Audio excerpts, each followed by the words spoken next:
I think we had a really good discussion last week at the end of the session.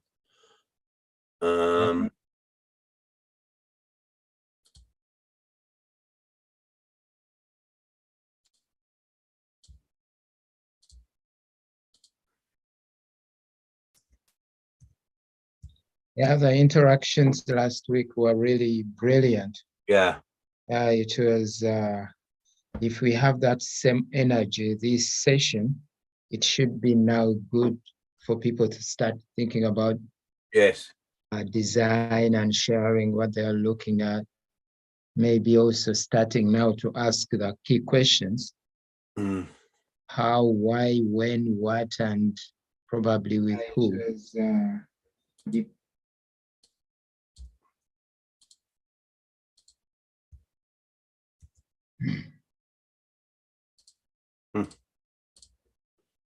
Should have got it by now.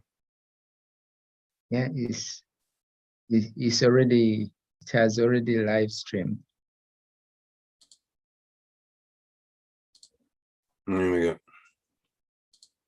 Okay, that's on the webpage. Let me know when you want to start and I do the record.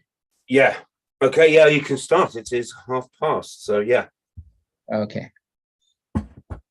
So it might be a bit more of a slightly chaotic.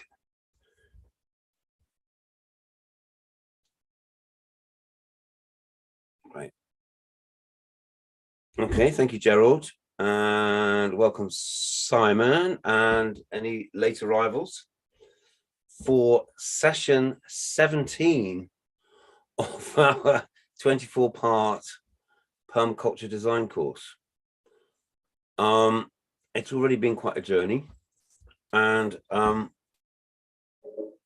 we have got to the stage now where this is term 3, and I thought about breaking the course up into sections, and because I think this third term it's much more interactive.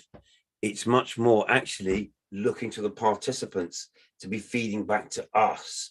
I want to understand how you are translating and receiving these ideas, how you're applying them in your own circumstance, and we want your feedback. So we're encouraging you to use these design tools that we've been talking about to apply to your home, your compound, your community, your farm, your garden, wherever you are, and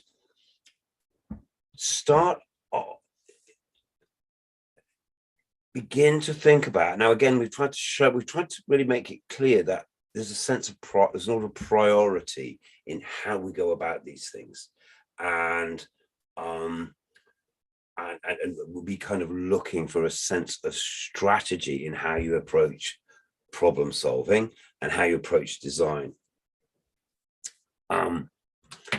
I think, yeah, this whole process has been very, very interesting indeed. So here we go.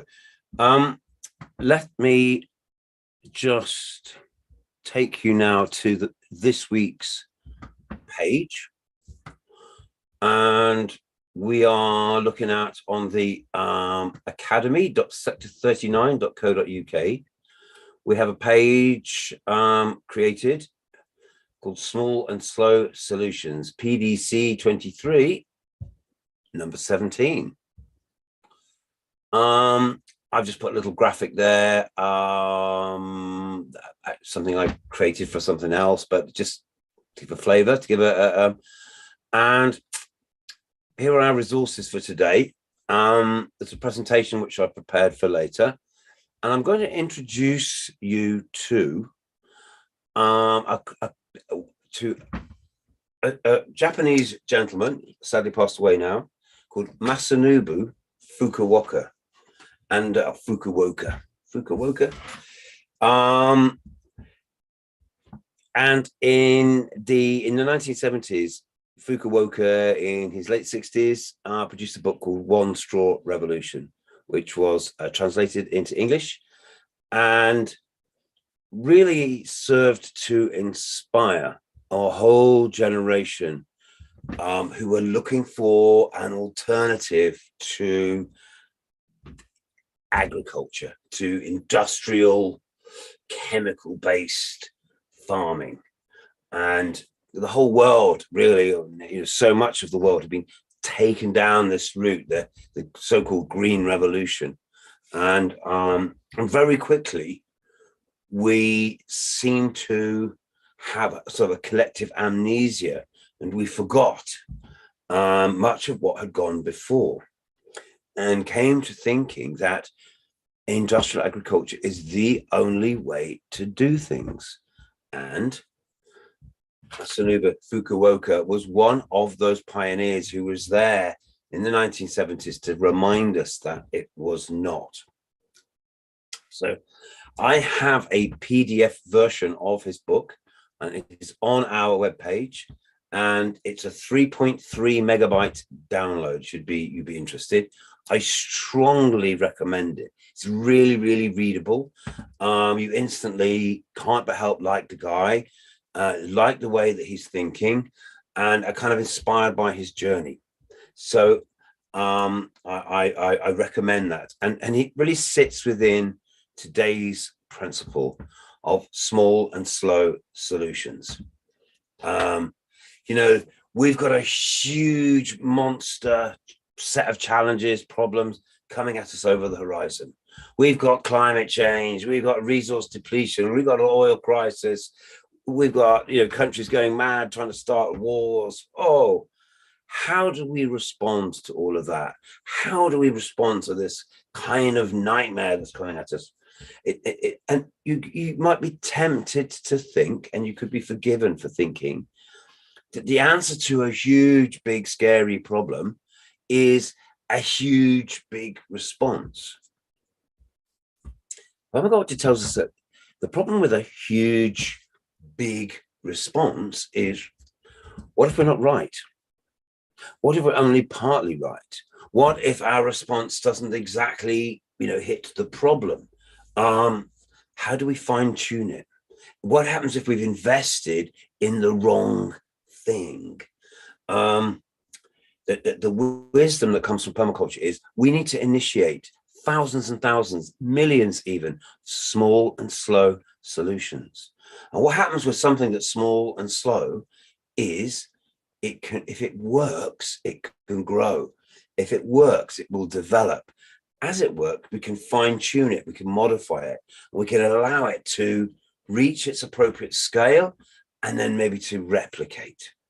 So let's think about how we want to initiate things at the smallest size at which it functions and allow it to grow until the size starts to get in its way, and then we can replicate.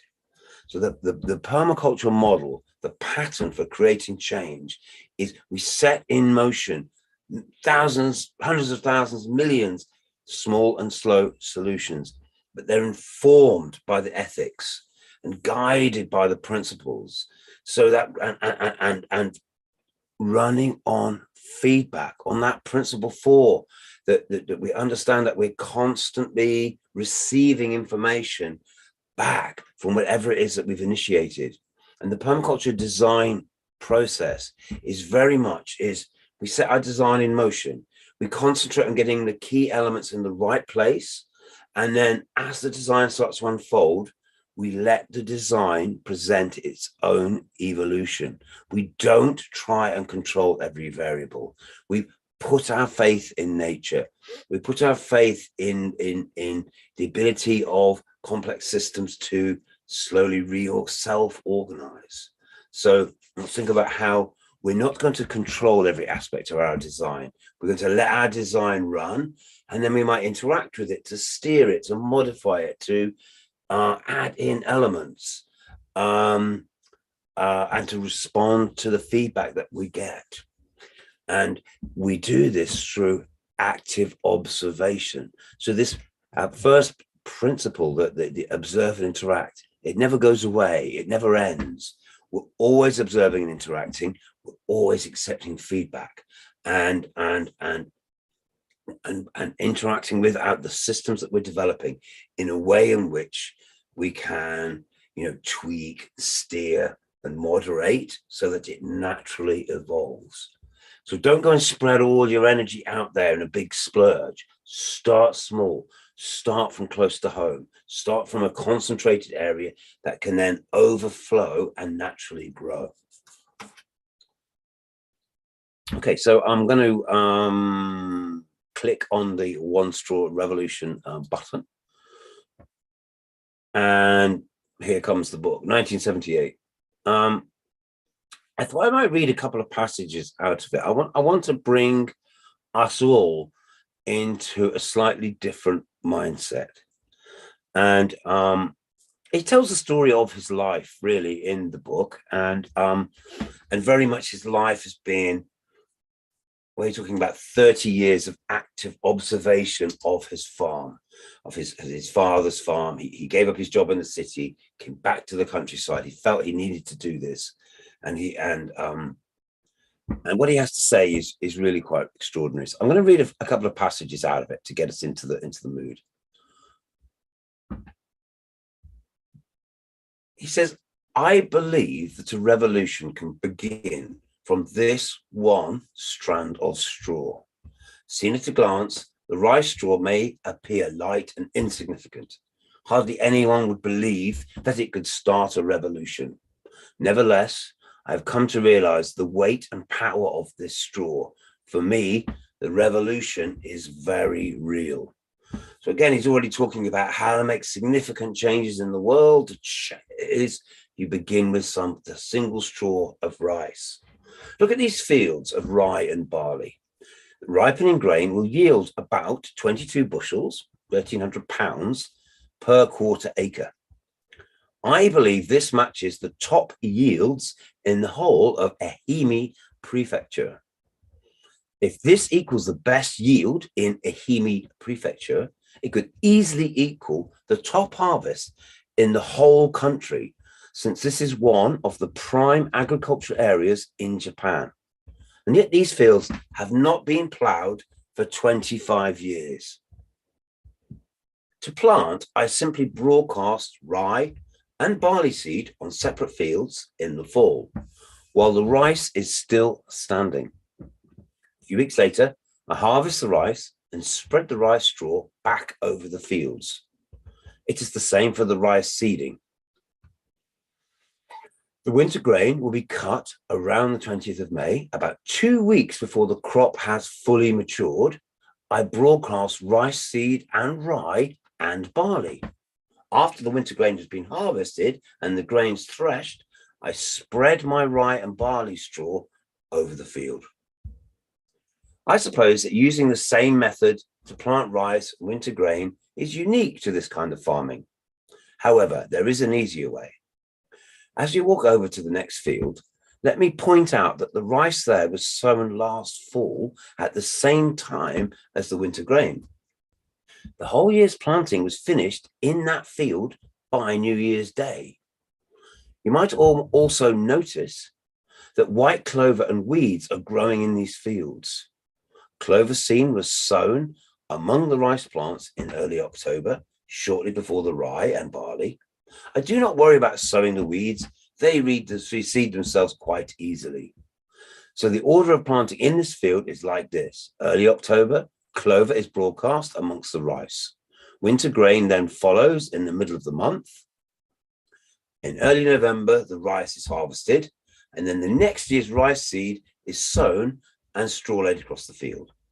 The rye and barley you see in front of you will grow in this way. In caring for a quarter-acre field, 1 or 2 people can do all the work of growing rice and winter grain in a matter of a few days. It seems unlikely there could be a simpler way of raising grain. This method completely contradicts modern agricultural techniques. It throws scientific knowledge and traditional farming craft right out of the window. With this kind of farming, which uses no machines, no prepared fertilizer, no chemicals, it is possible to attain a harvest equal to or greater than that of the average Japanese farm. And the proof is ripening right before our eyes. So he starts with this passage and he's saying the satisfaction. 25 years into natural farming, his yields are rivaling that of the most intensive cultivation. And of course, puts compared to outputs are massively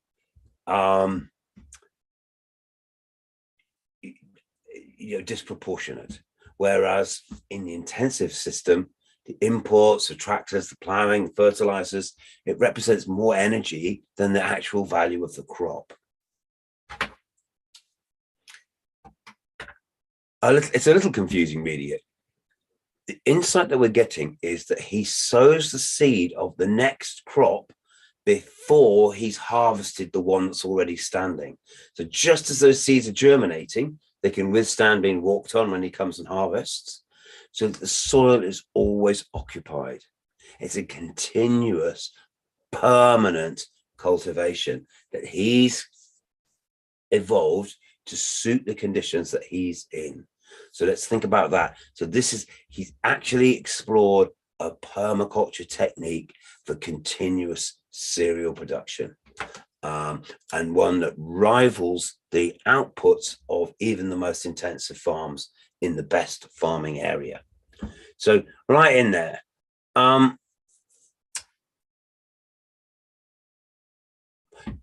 We'll go a little bit further because it just also is something for us as permaculture people to really take on board here. Recently, people have been asking me why I started farming this way so many years ago. Until now, I have never discussed this with anyone. You could say there was no way to talk about it. It was simply, how would you say it? A shock, a flash, one small experience that was my starting point. That realization completely changed my life. It is nothing you can really talk about, but it might be put something like this. Humanity knows nothing at all. There is no intrinsic value in anything, and every action is a futile, meaningless effort. Now, this may seem preposterous, but if you put it into words, that is the only way to describe it. So he tells us a bit about his personal history and quitting his job and coming back to the countryside. And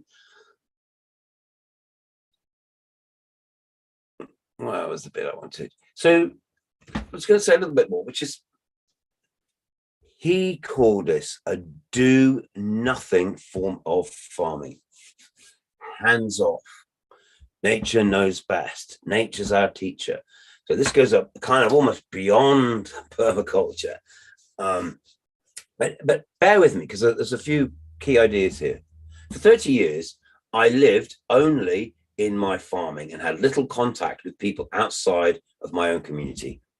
During those years, I was heading in a straight line toward a do-nothing agricultural method. The usual way to go about developing a method is to ask, how about trying this? How about trying that? Bringing in a variety of techniques, one upon the other. This is modern agriculture and only results in making the farmer busier and busier. My way is opposite. I was aiming at a pleasant, natural way of farming. Farming as simply as possible within and in cooperation with the natural environment, rather than the modern approach of applying increasingly complex techniques to remake nature entirely for the benefit of human beings, which results in making the work easier instead of harder. How about not doing this? How about not doing that? That was my way of thinking. I ultimately reached the conclusion that there was no need to plow, no need to apply fertilizer, no need to make compost, no need to use insecticide. When you get right down to it, there are few agricultural practices that are really necessary. The reason that man's improved techniques seem to be necessary is that the natural balance has been so badly upset beforehand by those same techniques that the land has become dependent on them. This line of reasoning not only applies to agriculture, but to other aspects of human society as well. Doctors and medicine become necessary when people create a sickly environment. Formal schooling has no intrinsic value, but becomes necessary when humanity creates a condition in which one must become educated just to get along. Before the war, when I went up to the citrus orchard to practice what I then thought was natural farming, I did no pruning, and I left the orchard to itself. The branches became tangled. The trees were attacked by insects, and almost 2 acres of mandarin oranges withered and died. From that time on, the question, what is the natural pattern, was always in my mind. In the process of arriving at the answer, I wiped out another 400 trees. Finally, I felt I could say with certainty, this is the natural pattern.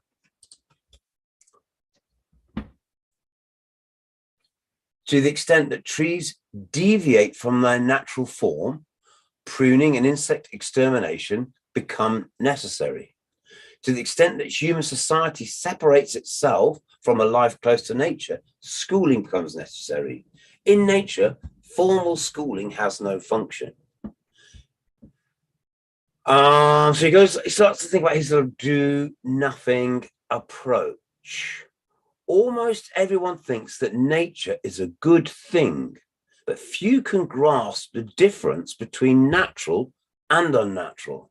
So we talk about all the time observing nature, and nature's our teacher and nature's a good thing, but are we really listening?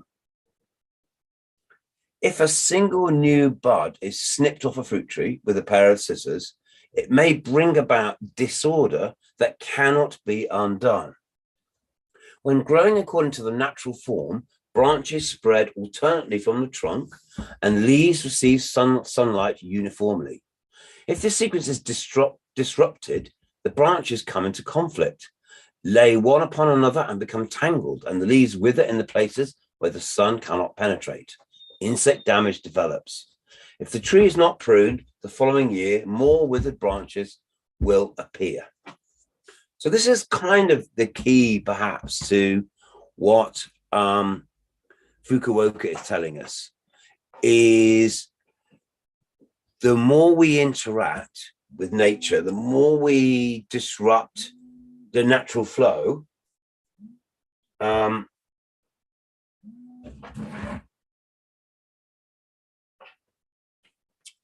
then the system then becomes reliant on us. So once you started pruning your fruit trees, sorry,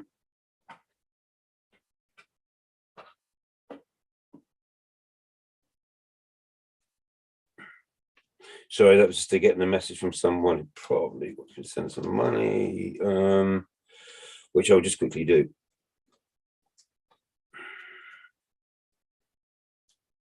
Sorry.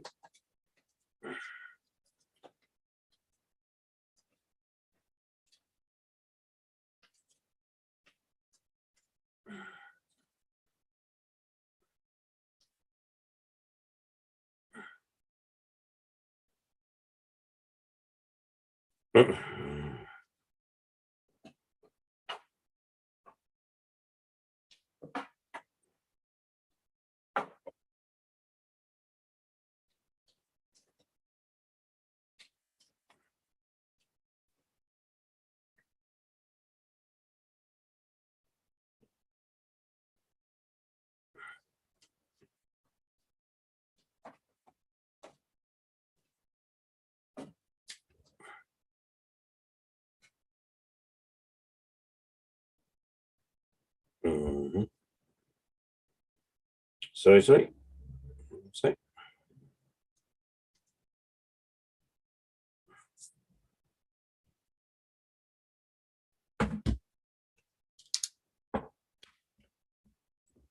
Fukuoka is telling us that a lot of these techniques that we're talking about, our strategies for farming, for agriculture, we're actually using these techniques because we manage the land, because we've created imbalance, because we've made lots of interactions without actually understanding how that affects the functioning of the plants and animals that we're interacting with. this book is a treasure trove of ideas and of inspiration. What is clear from reading it is that Masanobu Fukuoka was a great observer of nature, and he allowed nature to teach him. So what he talks about is it took him 30 years of do nothing farming to steer his land back into balance and into harmony. So here's something to bear in mind as we go on, as we go forward, is permaculture is not an instant solution. It's not going to just fix your problems overnight.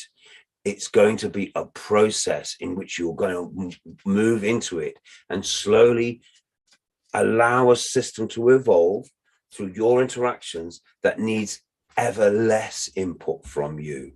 Your job is going to become more and more just harvesting, learning, tweaking, managing as you develop your system. There's no upper limit to productivity. This was something that Bill Mollison has challenged us to think of. So whatever we're doing, achieving with a piece of land or with our design systems, is we can do more. We can add another species. We can stack in another layer. We can find other ways forward. So really, really interesting. And if I can just, I'll actually go back to the page, our web page for today. And I've put another a video on there, which is it is why insects do not attack healthy plants.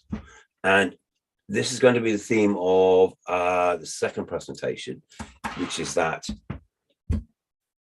if we create a healthy enough ecosystem, if we create the right conditions for our plants, then they cannot be attacked by pests. And I think also a little bit of what Fukuoka was telling us there is the closer we get to a naturalistic way, then the stronger and healthier our plants are. I have a little friend here, and they actually become resistant to pest attack. And so I'll talk a bit about that in the second presentation. Hello. What we're going to do now, it's a bit frustrating. There's not many of us here. We have someone arriving. Oh, Nicholas is coming. Great. That's so I'm going to step out of the meeting for about 30 or 40 minutes, I'm afraid. And Gerald is going to take the chair and carry on. And this is our chance, beginning of a chance now to get a bit more input from you about how you are thinking, applying permaculture design ideas in your own situations. And I'll let you shape the session with your own words, Gerald. So I'll just hang out for a couple of minutes, but let me pass the microphone over to you, Gerald, and I'll be back in about 30 or 40 minutes. Okay, Steve. See you then. Thank you. See you. Hi, everyone.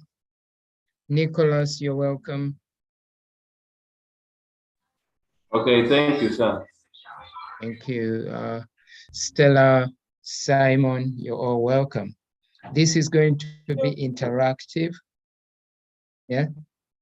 We are looking at the design process. We are looking at, yes, for the past 16 sessions, we've been looking at permaculture, resource utilization, bits of systems thinking, and overall design. So what we are going to do is, how do you now holistically incorporate or weave all those ideas into your design process? By virtue of setup, or the setting of the PDCs is usually the last section or the for instance, now the third term that we are into is more onto design and system thinking. Yes, the initial phase looked at utilization, observe and interact, and all through that. Now, this phase is more on the systems thinking and design, but then not as standalone ideas, but still feeding into the bigger picture. In permaculture, nothing exists in isolation. So the integrate rather than segregate option feeds into each and every aspect of permaculture. So here we are. So thinking about your designs, thinking about your systems and your designs more broadly. Let's have this interactive. How do you plan to go about? Remember we said, let's think about designs in their simplest form. You can start with a very basic and grow it outwards. Just as Steve said, small and slow solutions. So you start from, let's say, your backyard, or you start with a very basic within your closest proximity, and then grow that upwards. We usually use the term incremental growth or organic incremental growth, meaning, steadily growing organically. Okay, in no order, or anyone, please, let's go and share your ideas and how you plan to incorporate that into your design process or the overall planning process. Should we start with Simon, then Stella, and Nicholas?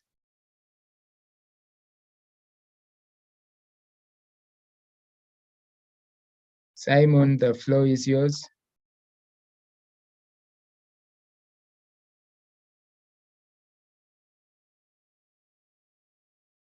This is Simon from Tapa, and I'm Paddy. Yes, Simon, you're welcome. Over to you. The principal has just yes, as the principal has just left us, he was talking the issue of pruning. Pruning, as he brought in nature. Yeah, nature is a good thing. Once you prune your plants, you will expect good yields to have come, because those other branches that you may not in need of them, basically you will have to prune and remove them, such that you create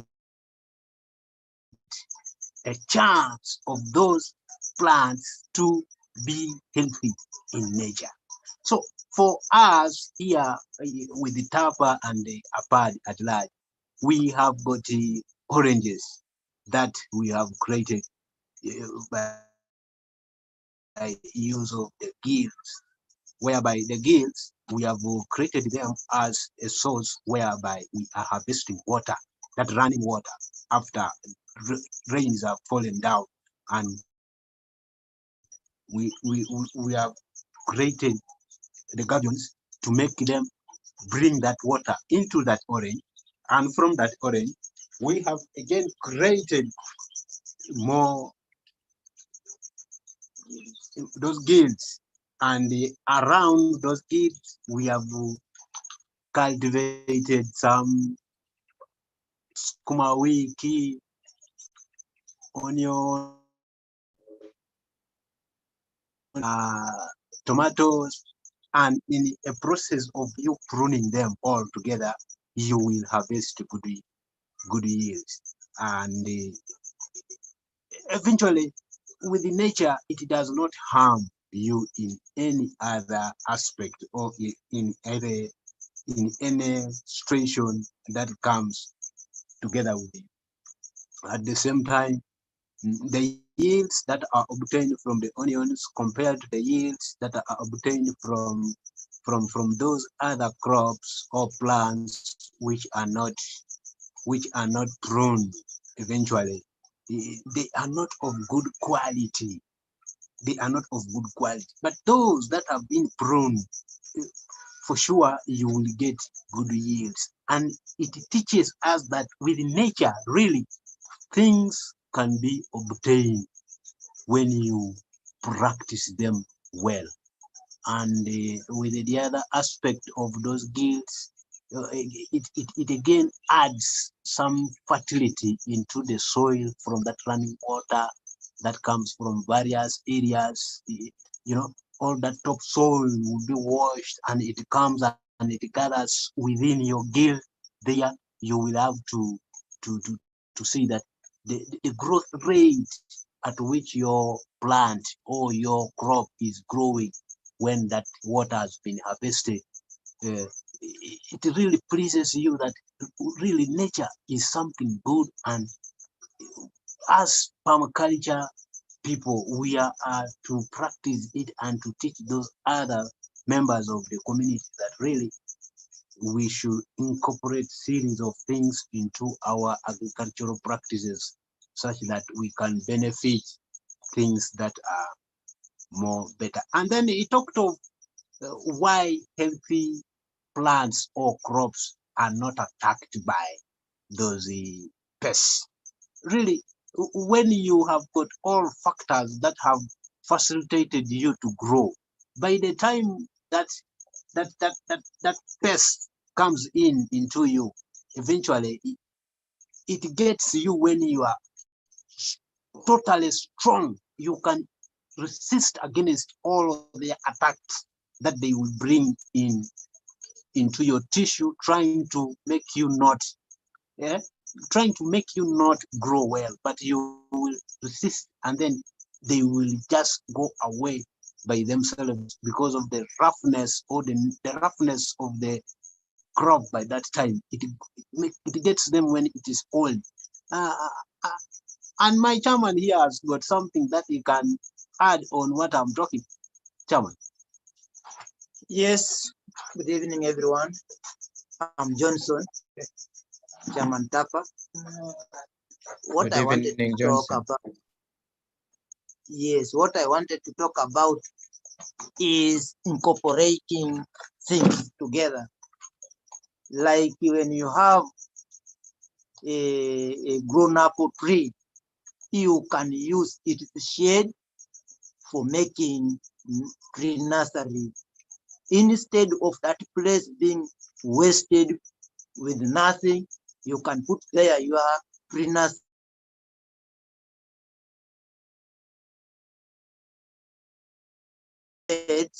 Or you can use it, those things, and incorporate them together such that you benefit a lot.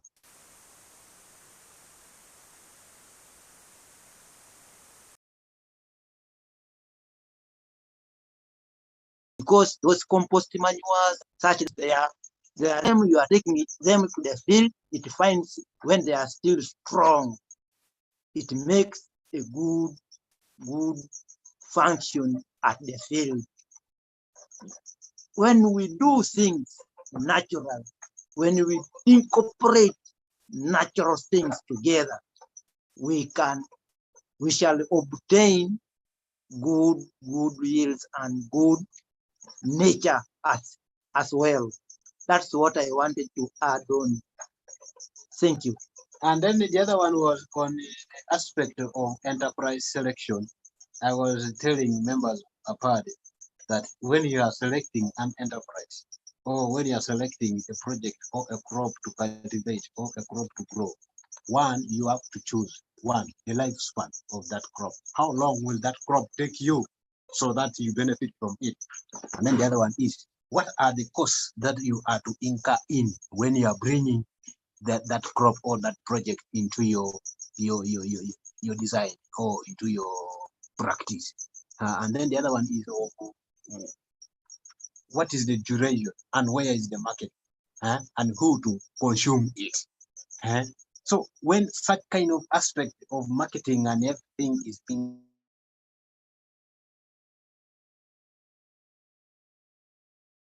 introduced and the type of the enterprise members, we are to go in for an enterprise that we know that it is short term, it is being short term, it should benefit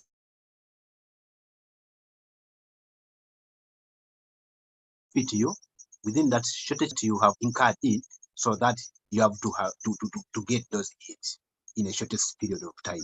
Then where is the market for those crops that you have grown in, and who is your immediate customer? How beneficial is it to you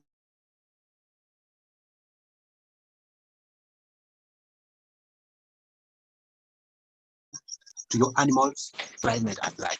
Giving them tips that we can use so that we bring in good enterprises and enterprise selections and how to manage them, how to care for them, and where to market them, and at least to see how we can use the available resources that we have at our home states so that we achieve our dream and our societies. And then again, I was perusing them through of all that we have been talking about on the IPM, because most of them were crying about those other, when they are the these stages and at the field, they were like, they are so notorious, but I was giving them tips on how to manage them well at a maximum way that they can no longer disturb them at any other time. But with the use of nature as our friend, not those other toxins that will harm us. Yeah? It harms the soil, it harms you yourself, and then it harms the crop. So I was discouraging them from using those other things, but in giving them the aspect of making these pesticides, organic pesticides that are friendly to the soil and friendly to the soil, friendly to the crops, friendly to the human beings. Both when they are consumed or not consumed, they should be friendly to you, not being poisonous to you. At first, when we were beginning, you were hearing me with my birds in here. I was trying to give them some kind of medication, natural. So I was giving them those tips how we can care for our poultry units using natural aspects, so that when we cooperate, poultry unit is beneficial to the soil by adding the organic matter content and the humus into the soil through their droppings, and then again the output from the field that we get from maize or maize cobs and the maize bran, we can use them for feeding those birds, recycling them, and then at the end of it, you, the human being, you will be in position to eat at least chicken meat once or twice in a week, whereby it is highly proteinous for your health at that time when you are to put it onto your saucepan. So I was giving them that with nature, it needs you to have time. You have what? Time. When you have time, there is nothing that can defeat you. But outside time, when you miss use your time, and when you introduce as your project,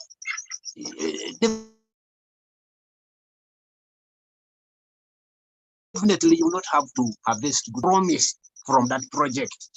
Or your goal will not be achieved, like we achieved. If you don't take time as something, make your plan, make your plan, and then you see how achievable. Please, thank you. That is what. Thank you, Simon, and thank you, the whole TAPA group. It's always brilliant to have you on board. Andre, you're welcome. Yes. I'm sorry for coming late in this meeting. I think I can. Yes. It's okay. It's absolutely understandable. Yeah. So, yes, we had a quick introduction by Steve, and then he's slightly off for a quick engagement. He'll be back soon. But what we are looking at right now is how are you planning? Because the phase of our PDC that we are into right now is into systems thinking and the design process. That means obviously the first stage or the key aspect to all that is planning. How are you involving planning into your design? How are you planning your design, or overall, are you able to tell us about how you're incorporating the ideas that we've discussed over the last 16 sessions, because this is our 17th session out of 24. So how are you looking at incorporating? So we are going around. This is an interactive session, and everyone is going to say something. Let's think about design holistically. Holistically means we are looking at everything. Anything can be a design, as simple as it is. Whether it's a business, it's a design, because it involves you processes. It involves you, thinking in terms of processes and elements. Yeah, as long as you have stages, you have elements, and you have processes, it's a design. So let's think more holistically. Whereas most of us think about designs in terms of the base maps, but that's one type of designs. We have several others. If it's an enterprise, it's a design. As long as there is a process, it's a design. So maybe as you think about it, we'll go to the next person. But before we go to that, the TAPA team mentioned very, very crucial and valid points. I could slightly share a quick presentation. We're not going to do the whole of it, but then before I share it, maybe I'll go back to the TAPA team. There is a crucial element which I feel you could hint about how you plan to go about it. That is, you've talked about the marketing, the enterprise development, and then the overall utilization and resource, ensuring efficiency of resources. But then you haven't mentioned anything to do with post-harvest handling, or after you've, acquired all these resources, how are you planning to go about that? Because otherwise, if they haven't reached the market yet, so between, let's say, your farm or your enterprise and the target market, how are you planning to go about that? In between there lies the aspect of, post-harvest handling. Do you have any discussions or measures in place as part of your design? Simon? Yes. Thank you for giving me again that opportunity. You were talking of the post-harvest handling processes. For us here in TAPA and ABAD at large, we are trying to see ways that we engage each each member at least to learn all those post-harvest handling processes, so that whoever has been a member in a group, he or she has to cope up with us, because we want to add value into the commodities that TAPA or APAD is producing at large, so that we fetch good market. So that we fetch good market and get good income, whereby the income will be brought into the circle group of TAPA or an APAD at large, whereby the post-harvest handling processes we are trying to see with our container house here in Kampala, where at least for them to get for us some containers whereby we need to begin packaging our flour. In our flour, we have got some ingredients in it, whereby we have got the Amaranthus species seeds, and then we have got pineapple, dried pineapple. We have got soya bean. We have got millet and millet and some sorghum in it. So we are trying to bring all those items.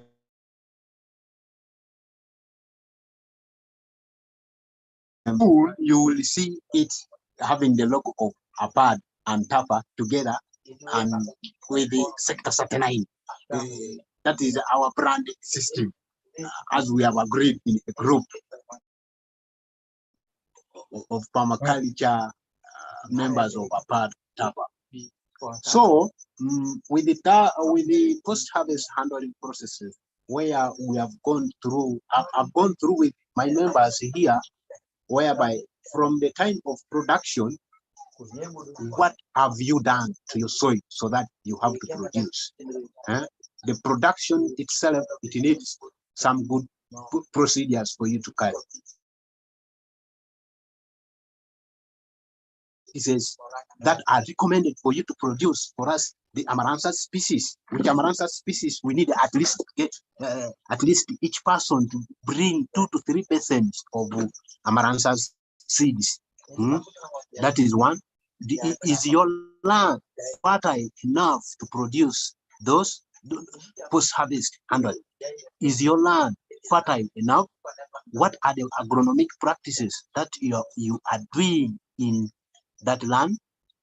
Are you adding what we are producing naturally? We don't want to use those artificial things, but we want nature itself to produce for us good things. The agronomic practices in that one has to practice when you are with the TAPA and APAD should be followed up based on our principles and our designs that we are using as the permaculture members. And then two, when you are producing, what are you going to produce as a member? What are you producing? APAD itself has said, produce Amaranthus species of this quantity, so that the production process has to continue. When you go to harvesting, what is the time of harvesting and how are you harvesting? What are the mechanisms that you are using for harvesting? Are you using local methods of harvesting? Are you using machines for harvesting? Are you using scientific methods of harvesting, whereby you are using the bulldozers and so forth and so forth? But for us here in APAD, we are using local methods of producing, of harvesting.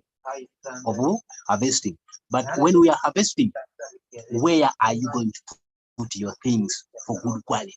So harvest, putting in a good and a safer place, minus damaging that product or destroying that product, so that it fetches for us a good market.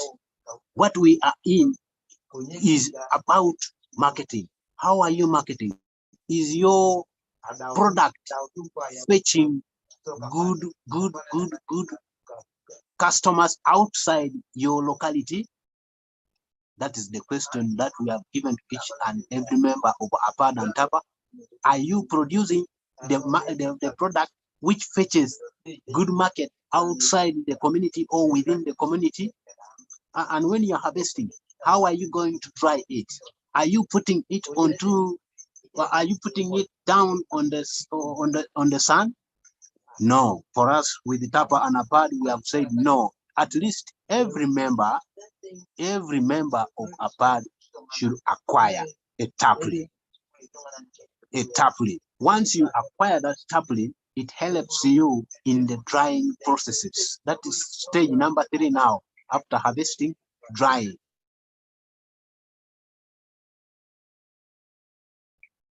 Product. And when you're drying your product, it should be in a clean place so that it will not be in a position to be attacked by the pesticides when you put it into the storage system now.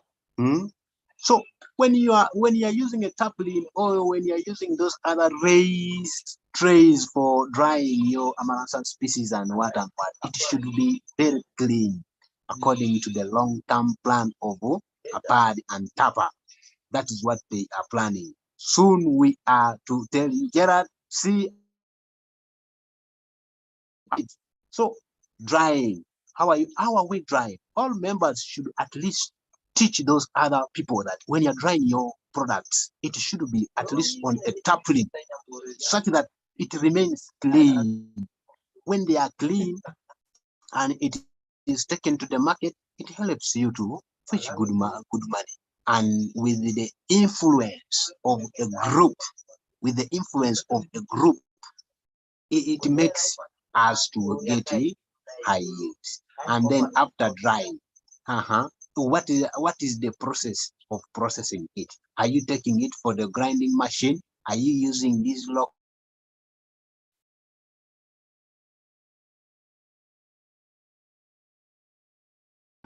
And after you grinding it, where are you putting it? Are you putting them? Are you putting them in the containers? Are you putting them where? Where are you putting them? That is packaging now. I'm talking about packaging.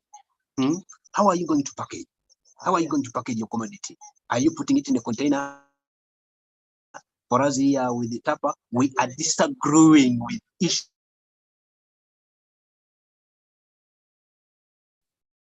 image and destroy where the poor disposal of those,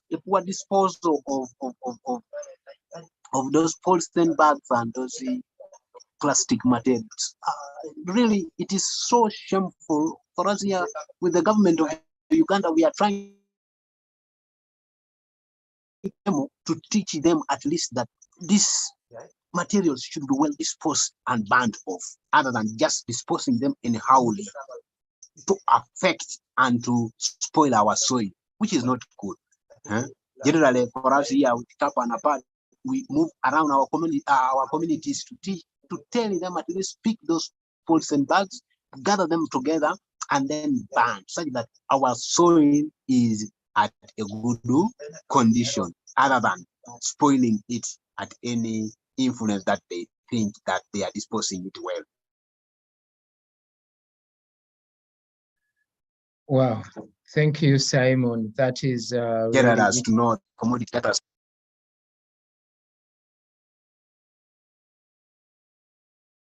The commodity that has come from branding. You have to brand. So for us here with TAPA and APAD at large, we are seeing a way forward that we are to produce tomatoes that will help us to at least supplement or catch up. That is what we are trying to.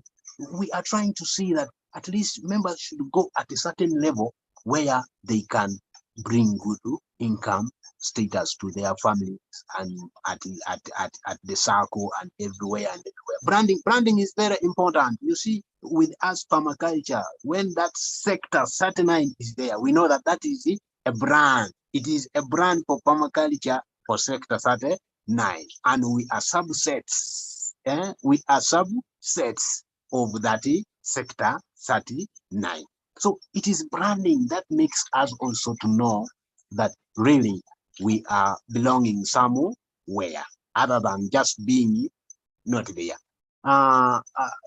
After branding, and then we are seeing that the storage. Where are you storing? I think I talked about storage. Yes, I talked about storage. Where are you going to market? Where are you going to market? Are you marketing within the locality? Are you putting it within the locality? Are you taking it abroad? Are you taking it where? So all those post-harvest handling processes, we should all put into our tips so that we can manage them. And then there are these other pests that come in the storage system. Let me talk about it. There are those ones that come into storage. Are you putting it in the store? Are you putting it in the bag? For example, are you putting your maize in a store? And in that store, what are the conditions to make that maize reach up to the time that you want to market it? At least where you are putting it, it should be clean so that those pests will not encroach on them. They will not encroach on your produce. Thanks, Simon, for that detailed, oh, sorry. And they will not disturb you in any stage of production. Make sure you are maintaining the hygiene of your store. To me, I emphasize more on the use of the crib. Have you ever seen a crib, Gerard? Yes, yes. Yes. So that thing, a crib, I think is the best store for maize and onions. A crib is the best store for maize and onions. It will stay for at least a year, minus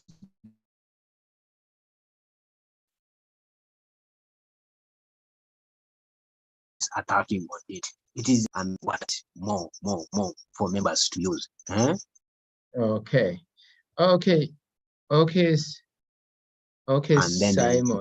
Thanks. Yes. Thanks a lot for that, detailed, holistic, and in-depth kind of design. Yes, that's what now we call a design. If we happen to have if we have that on paper, that would be brilliant. And if you happen to have it, it would be good at some point if you can share it out. Network. All right. So, Andre, you have your hand up. Yeah, yes, thank you very much for giving that opportunity. And I can share some points because my brother Simon is already talking about what I should talk. Yes, about designing and the question that you have asked. My idea is we have already learned about permaculture and we are still learning. And the importance of this course is to learn and to teach other in the community, because we have our community members, we have our, like here in the camp, we have our colleague refugees. So we have to learn and to relearn more about permaculture and the other things, because when we learn, we are here to go and teach them, and they will be able to teach us in the community. So my point is the achievement of those things that we are doing is to implement the project. And we can't implement the project if we don't have money or funds, because even we can run activity with your members, but to let the other people in the community to learn what you learn, it can be very difficult. So on that point, what I can share is let us learn first. And I thank God because we have brother Steve here. And on my side, I would like to share that idea. If it is possible, we can create a Facebook so that maybe, or a WhatsApp group, so maybe we can share some points, some ideas without being in the meeting like this one. So it can be very important to us to have a group, a Facebook group or a WhatsApp group. Maybe it can help us, and to share some ideas like the point that we are going to share in this evening time. Thank you very much.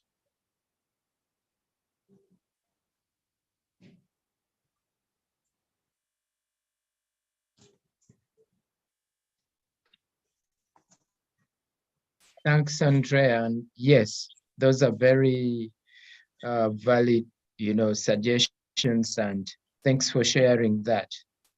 Obviously, knowledge and overall learning is also part of the system. I'm liking the idea that we are getting more holistic, beyond the garden, beyond the, let's say, the homestead. We are looking at it right now more holistic. It's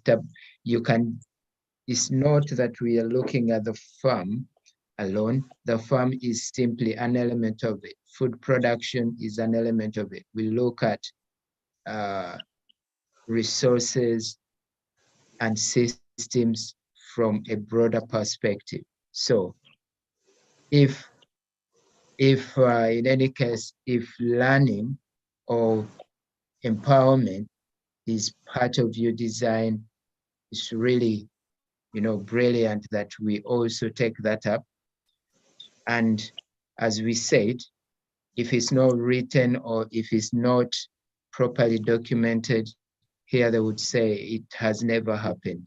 So let's try as much as possible to document our process, the ideas and the resources. All right, welcome back, Steve. And you're welcome to have any input we've so far had from Simon and Andre. So we are yet to have others contribute. Deborah, you're most welcome. Over to you, Steve. Okay, thank you, Gerald, and thanks for holding the fort there. Yeah, so we'll create another slot for more input from everyone. So we're definitely. Oh, hello. I heard a voice then. No. We'll definitely make more space for interactions. I thank you, Andre, for your comment there. And I think that there's something which we just need to start thinking about as a group is how do we want to maintain communication between ourselves? A WhatsApp group could be a good suggestion. I don't know if people would rather use another application, or if that's one we're familiar with, maybe that might be a good way to maintain contact, as we get more in, discussion with each other and sharing perhaps design ideas. We're working on a design. Gerald and myself and Stella, we're trying to create an Academy of Permaculture. Well, you're taking part in it right now. And we're thinking about how we support each other going forward, and also very much resonating with what Gerald just said is, how do we get your feedback? We collectively need to tell the permaculture story. We need to catch and store the energy, the experience and knowledge that you're gaining, and we want to share that. And I think that that's the currency of our academy, is going to be the work that we engage in, and then the feedback from that, the product from that. So, you know, many of us are lucky to have access to things like mobile phones now, and we can take photos, we can take drawings, we can explore how we can do voice recordings, we can share our stories in different ways. And I think that as we develop our academy, we want to reward people for giving us that feedback. So Andre, you know, as you begin to progress your ideas there in Kakuma, there's going to be a very important story to be captured and told and shared, because we're also here. The idea within our Academy of Permaculture is, in some ways, we're all teachers, we're all mentors and learners at the same time. And in our relationships with each other, we can switch between those roles. I might be in the teacher role right now, but in other respects, you know, I'm learning all the time as well. I'm doing my own experiments and things here in Wales, and you know, that's the information which we all, you know, which I have to share, and which you will have to share from your own experiences. So I'll reference you back to my opening comments on the session. Was I referenced a particular book, Masanobu Fukuoka's One Straw Revolution. It's a 3 megabyte download off the page of our webpage for this week, and it's a fascinating journey into observation. And I think then, and it took him many years before he was ready to tell his story. But I think we need to be more ready to tell our stories, because we're now in this time of, you know, of intense change. I think that part of the power of permaculture is it gives us a common vocabulary to talk about what we're doing. And I'm going to encourage you to try and use the words, the concepts, the vocabulary that we've been talking about, not to be jargonistic, not to make it sound more complex than it is. The heart of it, permaculture, is very simple. It's seeing these patterns. We can relate to that. We have our ethics, we have our principles, and increasingly we have our design tools. And I think it's in that simplicity, it makes it easy then to pass it on, to pass that knowledge on to other people. So I think that David Holmgren did a great piece of work when he came up with his 12 principles, because every book about permaculture that I've ever found, they're always enormous, and with so much information in there, it's a bit scary. And David reduced it down to its very essence with these 3 ethics and 12 principles. So that's why I teach the course in this way, through that framing, because I find it makes it memorable, and it's sort of like it, and it follows through in a sequence. So that's yeah, well, just to explain, really, that's why I do it in that way. So we're only an hour and a quarter in, so yeah, okay, I'll start my next presentation. I want us to think about design. I want us to think about small and slow solutions. That means kind of incremental design, little bit by little bit, working out from established areas, you know, slowly, something that slowly builds on itself. We've also talked about holistic design. We're going to think about it from lots of different angles, and by doing so, we have the potential to draw in many different people to explore these angles. So I'm going to I've put together a presentation as a jumping off point for these ideas. And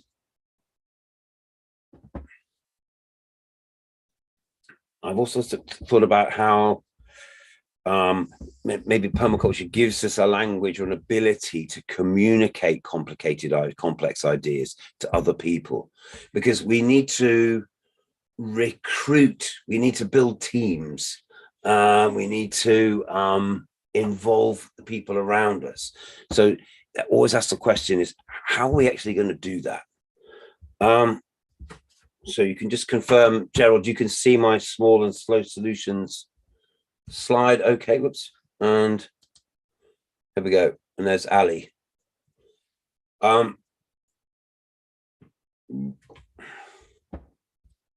How do we go about, let's think about maybe Andre there in Kakuma or wherever you are. How might we go about initiating a permaculture project?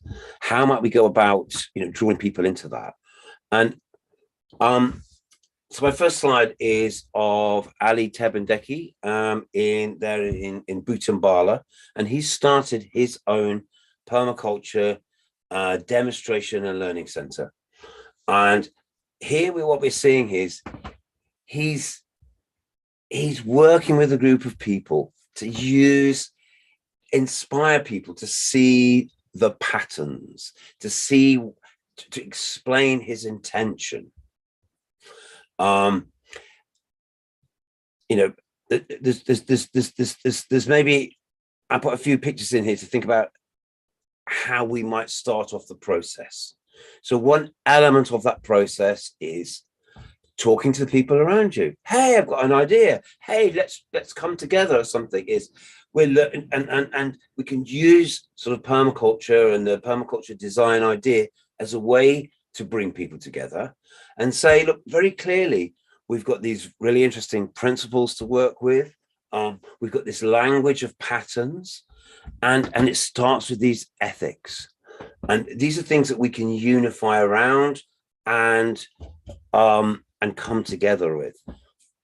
The second thing that we might do in our, again, in no particular order, is I've already told you, our design process begins with survey. That's observation. It's asking the questions. What have we got? What are the objectives of the design? What are the functions we're trying to fulfill? If it's a land-based design, we want to actually physically survey that land. We want to go and look at it. What's the soil like? What kind of plants are there? And here we are, we're seeing a couple working with an A-frame. And with that A-frame, they can map level ground. So they're beginning to understand their land by making actual measurements and working out the slope and therefore how water might flow when there's a heavy rainfall, surface water, where that might go. When we survey a piece of land, we want to know where the boundaries are, don't we? We're going to use our set of tools to physically observe. If we start doing these kinds of activities, people will come in and say, oh, what are you doing? Why are you doing that? They have questions. And what we've learned over the years with permaculture, the powerful way to teach it, to recruit, to join people together is through demonstration. Let me say, demonstrate, educate, replicate. So Deborah will tell us similar stories. When she went home after her PDC and started making changes to her land, her garden, people immediately had questions. Why are you doing it like this? And from there came conversations. So think about, we're going to do a combination of things. Start off our project is we're going to start talking about it. We're going to start having conversations, using some of permaculture ideas to help illustrate what we're doing. We're going to start actually surveying and measuring the land, asking questions about the land, identifying the resources that might be there. We're going to do the survey part of our SADIMET. We're going to identify who our clients are. who are going to be the beneficiaries of this design, who's going to help shape it and moderate it as it evolves. And again, my advice to you, Andre, if we're going to focus on you there in Kakuma, is start small. Start with a strong group of motivated people who want to learn. You don't have to co-opt people in who aren't interested. They'll come later. They'll come later on in the line. So we're going to start with a small group, and we're going to start using our permaculture principles and ethics to bring us together and to understand that we have a common kind of cause. We're going to do our survey work, and that means actually making measurements and understanding the space that we have. And we're going to draw a picture. We can start with something very rough and very approximate. This is again from Butambala permaculture. Look, we have a very simple drawing, and it shows where the key elements of the design are. We've got a house, we've got a chicken house, we've got a raised bed system, we've got a nursery bed, we've got compost, we've got a toilet. Okay, so I think the key thing in any successful permaculture design is you don't have to think of all of the details straight off, but you need to identify the key elements and make sure you get them in the right place. That's the secret. And once you've achieved that, anyone else coming along, they'll just assume it was always like that. And if something's in the right place, it just becomes functional. So here's a key, here's something to learn. And this is why we draw a picture, is we like to say in permaculture, make your mistakes on paper. No, if you build your house in the wrong place, put the path in the wrong place, it's a lot of work and time to fix it. So let's especially think of those significant things, the kind of type 1 decisions, the things that involve investment of resources and time and are very hard to change once we've done them. So let's make sure we get the key elements of our design in the right place. And we can make sure we do that by drawing diagrams, by surveying the land, by making measurements, by holding meetings, just sharing ideas, checking those ideas, and then making a representation of that. That's the first part of our design process, perhaps. And then we might draw in layer upon layer of detail as we move forward. So getting things in the right place. Now, remember, I told you about zones and sectors. It's a very simple but very powerful tool. It's a way to look at something, a complex situation, and narrow it down to what are the key points. So we talked about zones, starting from the home zone being the zone 1, and then moving out, zone 2, zone 3, zone 4, and then zone 5 is the wilderness. That's the bit you can't change. So we're focusing our energy and having a rational, strategic placement of elements so that they perform functionally. So sectors generally are the things we can't change, like the way that the sun crosses the sky, the shadow from the mountain, the exposure, the elevation, the aspect of the land. Okay, these are things which shape it. How wild animals cross the land. What would happen if there was a wildfire, a bushfire? Where would that come from? Where's the threat? Where would it go? If you think about fire is pushed by the wind, and because warm air rises, bushfires tend to climb uphill slopes. So let's be conscious of where the threat might come and where it might go. What happens if a herd of elephants arrives, or I don't know, or the neighbor's cows? Can we create pathways through the land to allow things that need to cross it to cross it? Think about things as flows. Try not to create barriers. So obviously, access for people, access for resources is going to be very, very important. Slope, and obviously the relationship between slope, water, water catchment, water flows. These are very, very important things to consider. And, you know, where's the fertility? Is the soil all the same? Some areas are very rocky. We can collate these ideas on our map, and we can try out, oh, what happens if we could try placing that element there, or and think about how things might be affected by access, slope, wind, sun, these key things. I'm bringing this now into a summary. I'm saying to you, the key elements of your design, you need to get them in the right place.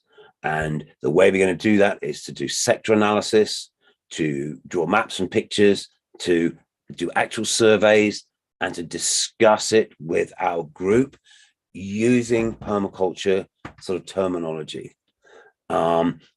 It's designed to help you achieve that.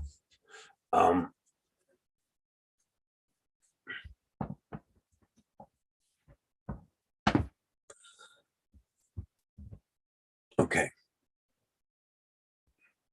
So I think this chain of thought that I put together is, I was thinking about building soil. I was thinking about food strategies. And remember from our organizational chart that we've looked at, is that first area of building our strategy is around supporting food systems. And I also was thinking about Masanobu Fukuoka, who was telling us that we're moving towards a do-nothing kind of farming, a low input kind of farming, a natural way of farming. But we might be starting from land that's very damaged and degraded. So it's going to have to accept it's going to be a process of succession to get from wherever it is that we're starting to the end goal of where we want to go. So realize that in your unleashing your design, it's going to be a journey. Fukuoka talked about 25 years to get to where he felt he'd restored the balance to the land. So understand, you're not going to do it in 5 minutes. This is going to be an ongoing process. And I think it's important that how we communicate our goals and manage the expectations of the people who are going to take part of our project, understand we're now embarking on a journey. And as we move into that journey, we're going to learn so much more about permaculture. We're going to begin to understand what those principles really, really mean. We're going to then begin to decode nature's patterns, and we're going to use the ethical model more and more and more to understand that is the basis of how we come together as groups of people. And I can say this because I've been studying this now for for more than half of my life. As a 60-year-old, I have been doing permaculture for 31 years. And honestly, there's kind of layers and layers of understanding that sort of reveal themselves as you move into it. So we're using these techniques and strategies to join people together to have a common vision that's going to take many steps and stages to get to it. And there's going to be many aspects to this. And it's a chance for everyone to learn and benefit, no matter how little or how much they interact with it and become part of the team, they will learn. We can guarantee that. So here's our initial stages, and then as we begin to fine-tune our design, and we're going to focus on thinking about identifying what those key elements are, and make sure that they're located in the right place. And then from then, our process can begin. So we know where our home zone is. We know where our cultivation zone is. So we're going to put our dedicated seed bed somewhere between the two. Something that needs a lot of attention and observation. We don't want to put it out of sight, do we? Something with valuable, delicate seedlings, we want to have that close by to where they're going to be. There's going to be a constant observation and a maintenance function, right from the word go. So it's a lovely picture. I do believe this was from Deborah. And I was trying to work out, is these the same guys? I think this is a different group, but here we go. Local and natural resources, Andre. This didn't cost this, are found materials constructed to create a seed bed that is shaded and also protected, obviously, from our potential pests or chickens or children. And then these plants can be transplanted when we're ready. And obviously the objective here is, especially with seeds that we've bought, we want to get them maximum value from those. We want to keep a very close eye on them and make sure we minimize any losses.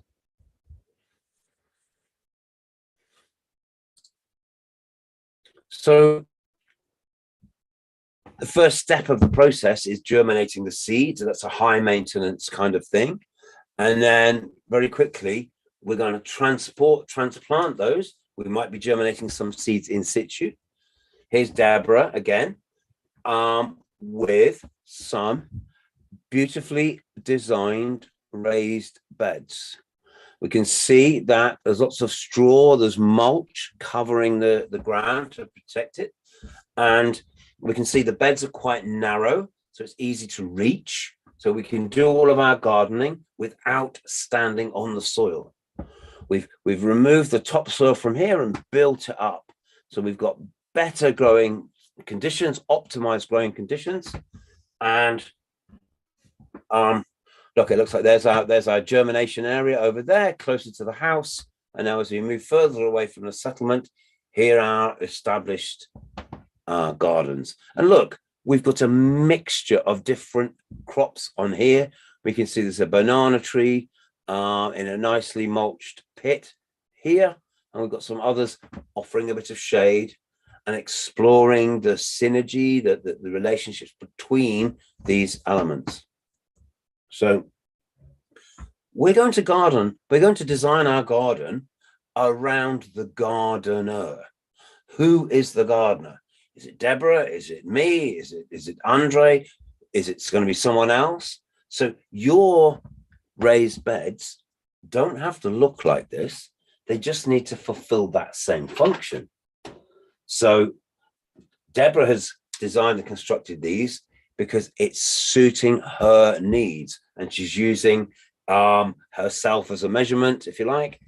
And it's located, optimizing for herself. So let's think about how, if we're designing for other people, how we need to understand their needs, we need to understand their priorities and how they're going to use them. So this is a simple raised bed system. There's no built up sides to it. It's just mounded. Quite often we call this ridge and furrow system. And obviously, clearly, when it rains, those furrows are going to fill up with rainwater, and that water is going to sit and percolate in. And if the moisture is down deep, that will stimulate the roots of the plants to grow deep down to access that water. And I can imagine that as Deborah is evolving the system and interacting with it, she's learning constantly how to fine tune to make it work as best that it can, and to observe if you keep feeding it and keep adding the compost and the mulch to see how the soil develops. So here's a completely different one. It's a group of guys in Rwanda, and they've decided to make a sort of a mandala garden, a circular bed. He's made this one, I think he told me these are 1 meter 20 wide, and you can reach about 60 centimeters before you need to kind of fall over, before you need to put your foot out. And these beds are designed so you don't have to stand on them. We're retaining topsoil, retaining moisture, and creating the opportunity to keep adding to it.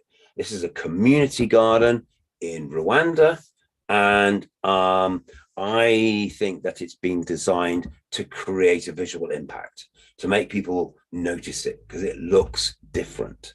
So, but let's just be clear, both of these raised bed systems perform exactly the same function, and we're doing it for the same reason. And that the one looks like that because Deborah's designed it to suit her requirements.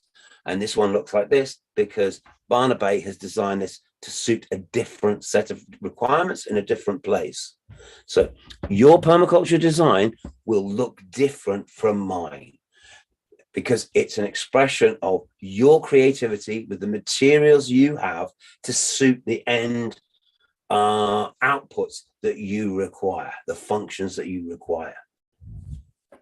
There's many layers to this. Now, I've told you permaculture's a journey, a long, long journey. It doesn't have to be so long, but, you know, it is. And we've also said there's no upper limit to productivity. So whatever you're seeing, we can do better than that. This, what you're looking at is exactly the same thing. It's a raised bed system designed using locally available resources to suit a design specification of a particular place. So this is a community garden space in Newtown in Wales. It was designed and developed by myself and other people. And we made our raised beds to look like that because it's a public visitor centre, because there was a sawmill on the other side of the road and it was easy for us to access. This is Welsh larch. This is a wood that doesn't rot. You can build raised beds out of it in the last 10 or 15 years. So, and we wanted to make something that looked very tidy because it's in a formal setting. It's actually between a college and a theatre. So where the public might come, and we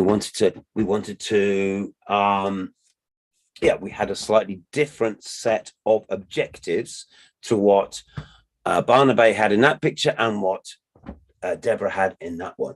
But I'll say it again, it's exactly the same thing. It's performing the same function.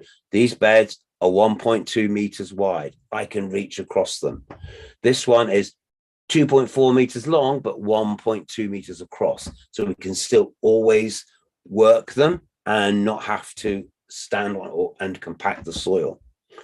Every year we feed more mulch and compost into the top, and every year the soil in the bed develops and becomes more healthy. Look at these. I'm not quite sure what we've got. Those look like beans or peas that we're growing there with onions growing in front of them.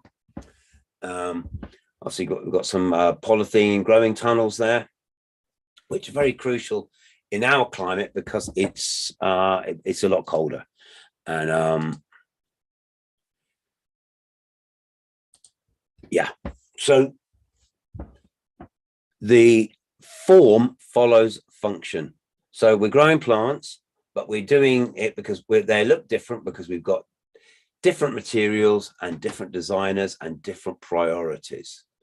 So you can make raised beds with nice wooden sides, but it's not a requirement. And in fact, they can harbor pests. You can get a buildup of things like slugs around the edges. So, you know, everything is a balancing act. But what we're interested in is creating the right growing conditions for plants. That's our priority.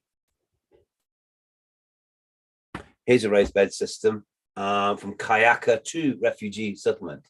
It's looked like it's made from polypropylene sacks, and it's a kind of a keyhole, I guess, almost. We've got a compost heap in the middle, and it's built using the materials that were available to those people at that time.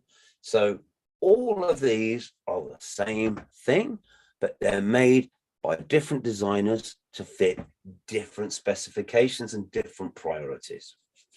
So, and what we do say again very clearly is form follows function. It doesn't matter what it looks like. Does it do the job that it's supposed to do? Is it creating improved, optimized conditions for growing plants? That's all we're doing. It doesn't matter what it looks like. Does it do the job it's intended for? And I love the diversity of how people take ideas and adapt them and morph them to fit their individual requirements. So, you know, with this garden, I wanted to impress people, and maybe local politicians or education advisors might come. They need to see something that's kind of ordered and tidy. But in your own garden, you're just doing it for yourself. You're growing it for your own needs and to meet your own, according to your own priorities. So they are all equally as valid, and they've come about, say, just for because of slightly different priorities. So I think that's really interesting to as a start point, and think about how we're now moving from building our team and informing the people around us, actually having a really good survey, asking the questions, drawing maps and diagrams, sharing ideas, beginning to have a real sense of place, of our site, orientation, where's up, where's down, what happens when it's really hot, what happens when it's cool, where does the rain come, where does it go, where do the elephants come from, where does the fire come from? These are things you need to think about. And slowly, starting right by the house, there it is, we're going to start off the process by sprouting some seeds. Now, Andre, you might not have any money. You might not be able to afford to go and buy those seeds. Are there seeds of plants that we can find from the wild? Are there varieties? And they might not have to be food plants. We might start off with soil building plants, because we might need to create the conditions that's growing. Seeds are expensive. So if you're going to go buy them and they die, your whole project's going to stop. So there's precursor steps before we just go and plant. Is we need to get ready. We need to have a plan. We need to have a design and have thought about these different functions. So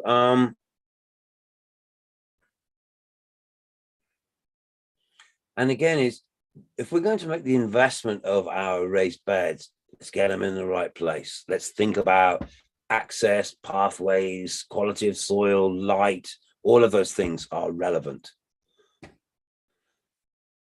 Here's a sack garden. Here's a lovely, again, a variation on a theme. How much space do we have?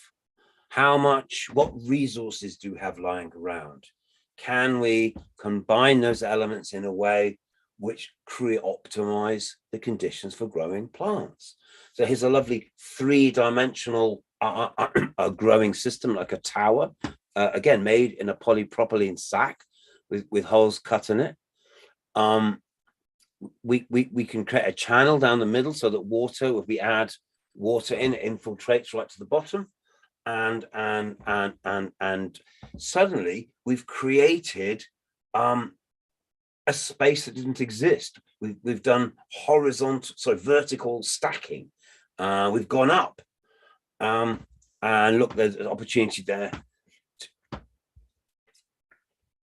Something about sack gardens, which is kind of a fun thing, but it looks different. So people see it and go, "Oh wow, what's that?"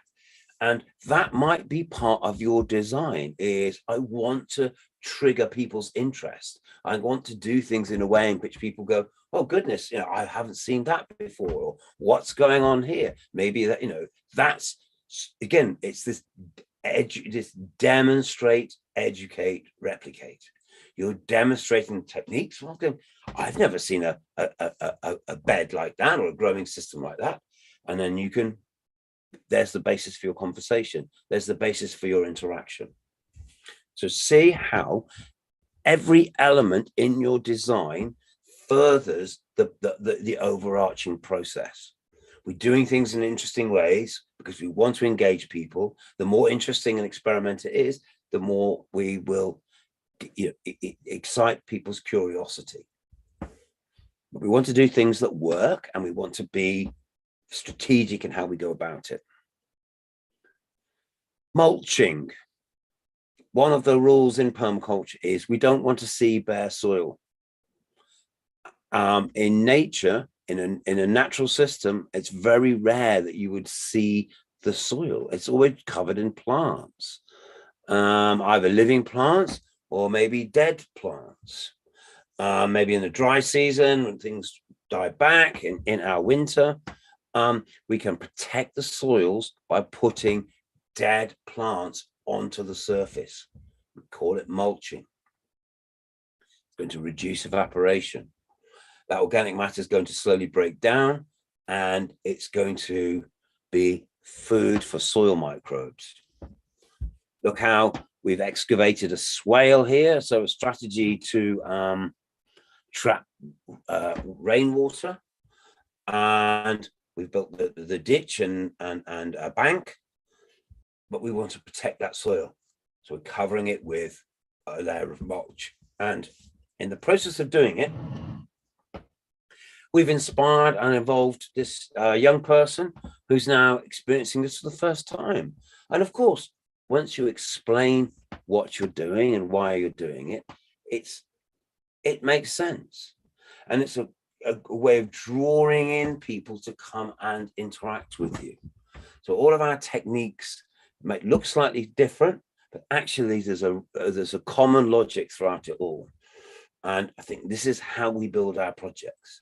And don't forget, your long-term goal is to create the ideal conditions for the life in the soil, in your landscape interactions. That's what you're trying to do. And to have the ideal conditions for life in the soil, you need moisture, air, and you need to protect your soil from damage. That means digging and turning it as little as you possibly can. Not standing on it, not compacting it, not using machines, not using chemicals. So, next thing we might want to begin thinking about is no monocultures. Nature never does this. Nature never grows one plant. They're always jumbled up together. And often the presence of one plant actually helps and supports another. These are mutually beneficial relationships, symbiosis. And here we're looking at maize underplanted with beans. Start the maize off first. And once it starts getting its head up, we can plant the beans. And then the beans have the maize plant to climb up, to have a structure. The beans build relationship with soil bacteria and fix nitrogen into the soil. Maize is a heavy feeder of a plant. It has a lot of biomass to produce. And by growing it with the beans, we create much more ideal conditions for the maize. And look, there's no bare soil. We're not seeing the gaps between the maize plants now because we filled that with beans. And because beans are climbers, beans will head off wherever there is light, they'll find their way. They'll find their way through it. Also, I think that I'm interested just looking at this picture. We're seeing trees left in the landscape. We're seeing maize and beans growing on around the edge of wooded areas. The more I see a mixture of different plants, the happier I am to see that. We want to see what we call a polyculture, many different species working together. So here's our first step. We're starting. That we had bare soil a little while ago, so we're moving forward. We've got the soil. First we cover it with mulch, then we cover it with living plants, and then we think about, well, what other companion plants could we add into this? Maybe there's other. We don't just have to stop with the maize and the beans. Of course, famously, we have the Three Sisters plant guild, which is maize, beans, and squash or pumpkin.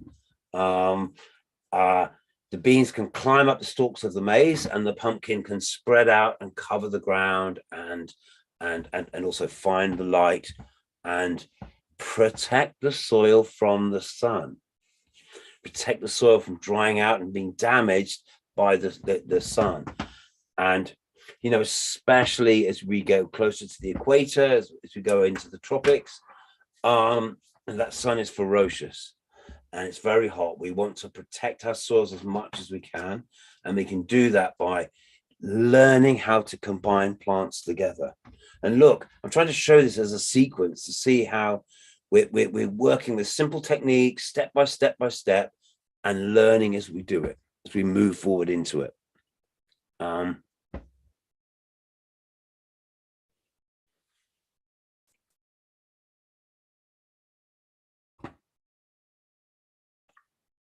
Gerald, it's coming up to 6:30, so we've got just over another hour left.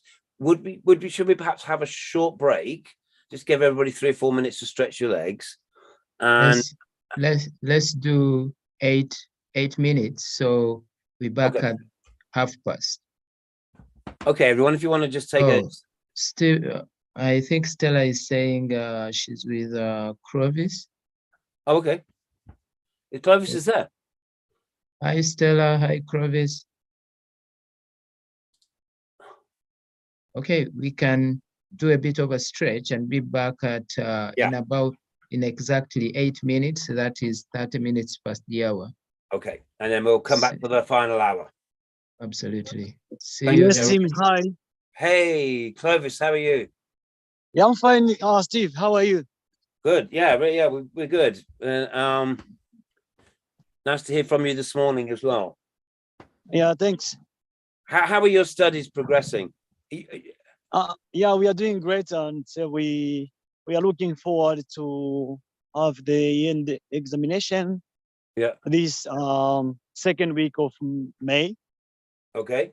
Yeah, I think it will be for 1 week or 2 weeks until the timetable is out.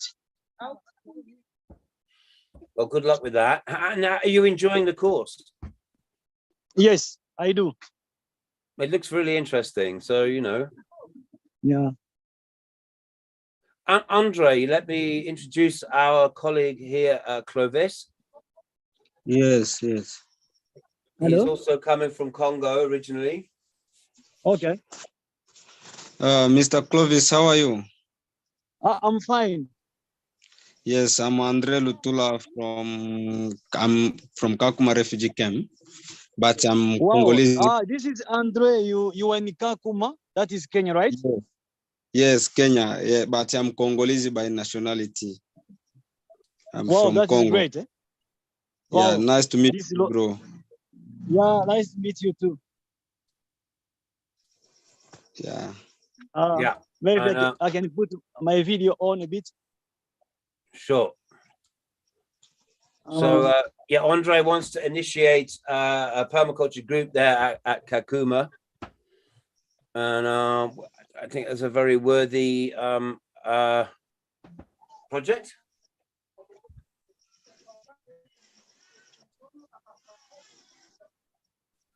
Yes. And I can say, Brother Steve, for all that you came to talk in the group, it is very interested, and I think I will do it with my members and my communities.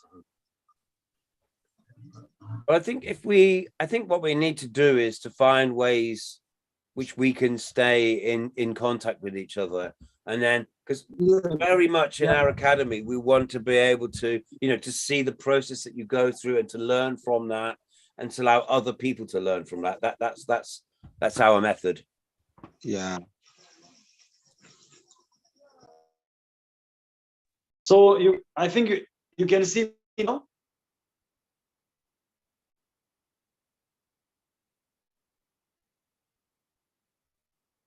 Can you see me? I see you. Oh, you just been but yeah. Okay. Yeah.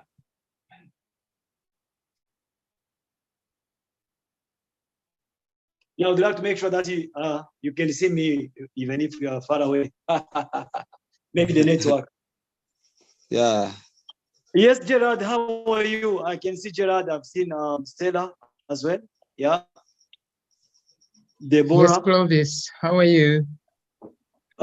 It's a long time. Eh? It's been a long time. Hoping everything is all right. How are books? How is education? Yes.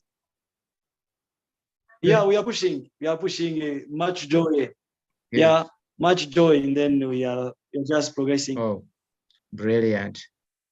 Well Yeah. done, well done. We are always seeing Yes. your updates and the work you're doing. Well done. And please keep doing Yeah, it. thank you. All right. Yeah, we currently we had 10 days of FFS, which is Farmers Field School, and then a little part of business. Since I've joined AFC Foundation Uganda, Okay. and to support refugee in the settlement. And then actually most of the tools they are using, there are tools are related with what we are designing. Really, the vision, even the goal, everything it is. I've seen that 639. So really, we are enjoying. And then I think only there is some change which we support to bring. Not now, as we are on that stage of designing. Maybe the way for us we are doing campaign and then printing, the way we are following, for example, the calendar, the way we are design in terms of like about biodiversity. So I think there is that which need to be addressed, whereby I cannot address it now since we are still looking on their tool, the way it looks like.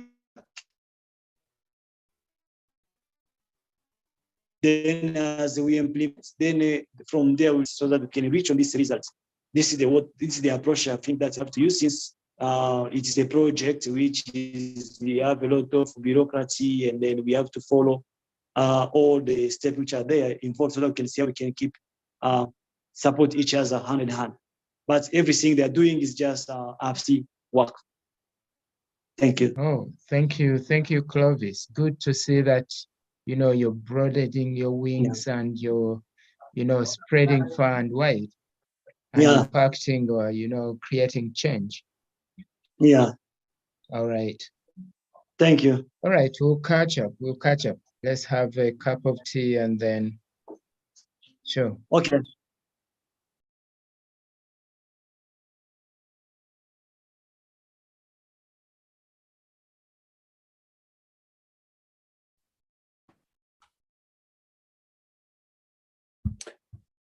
Yeah, as you say, Gerald, it's great to see the progress and to, you know, to remain in touch. So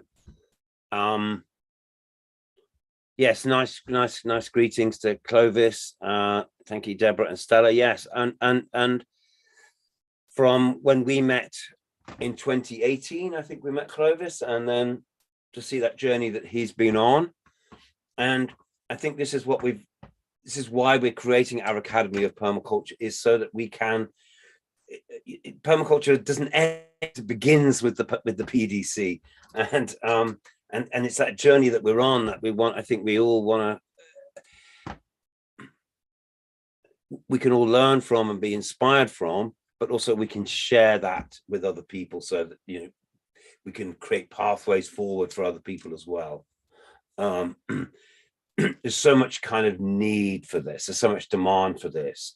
I think that I can't imagine being a refugee, how challenging that must be to have to, you know, leave your home and, you know, reinvent your life. But I think sadly that's something that's going to become much more common, much more frequent, because of conflict, resource wars and things, but also more importantly because of a changing climate, changing conditions, and that's going to change the shape of the economy. And we don't know. We're all having to deal with quite fundamental change, and I think permaculture again is something that helps us think about that and approach that. and to sort of link back to my presentation is building food growing systems around us that also help us build community, I think is essential. I think that's what we're trying to do. And we want our food growing systems to be functional and productive, but we also want to do it in a way in which we utilize as much as we can local resources, and we over time build fertility and build soil. That's our objective.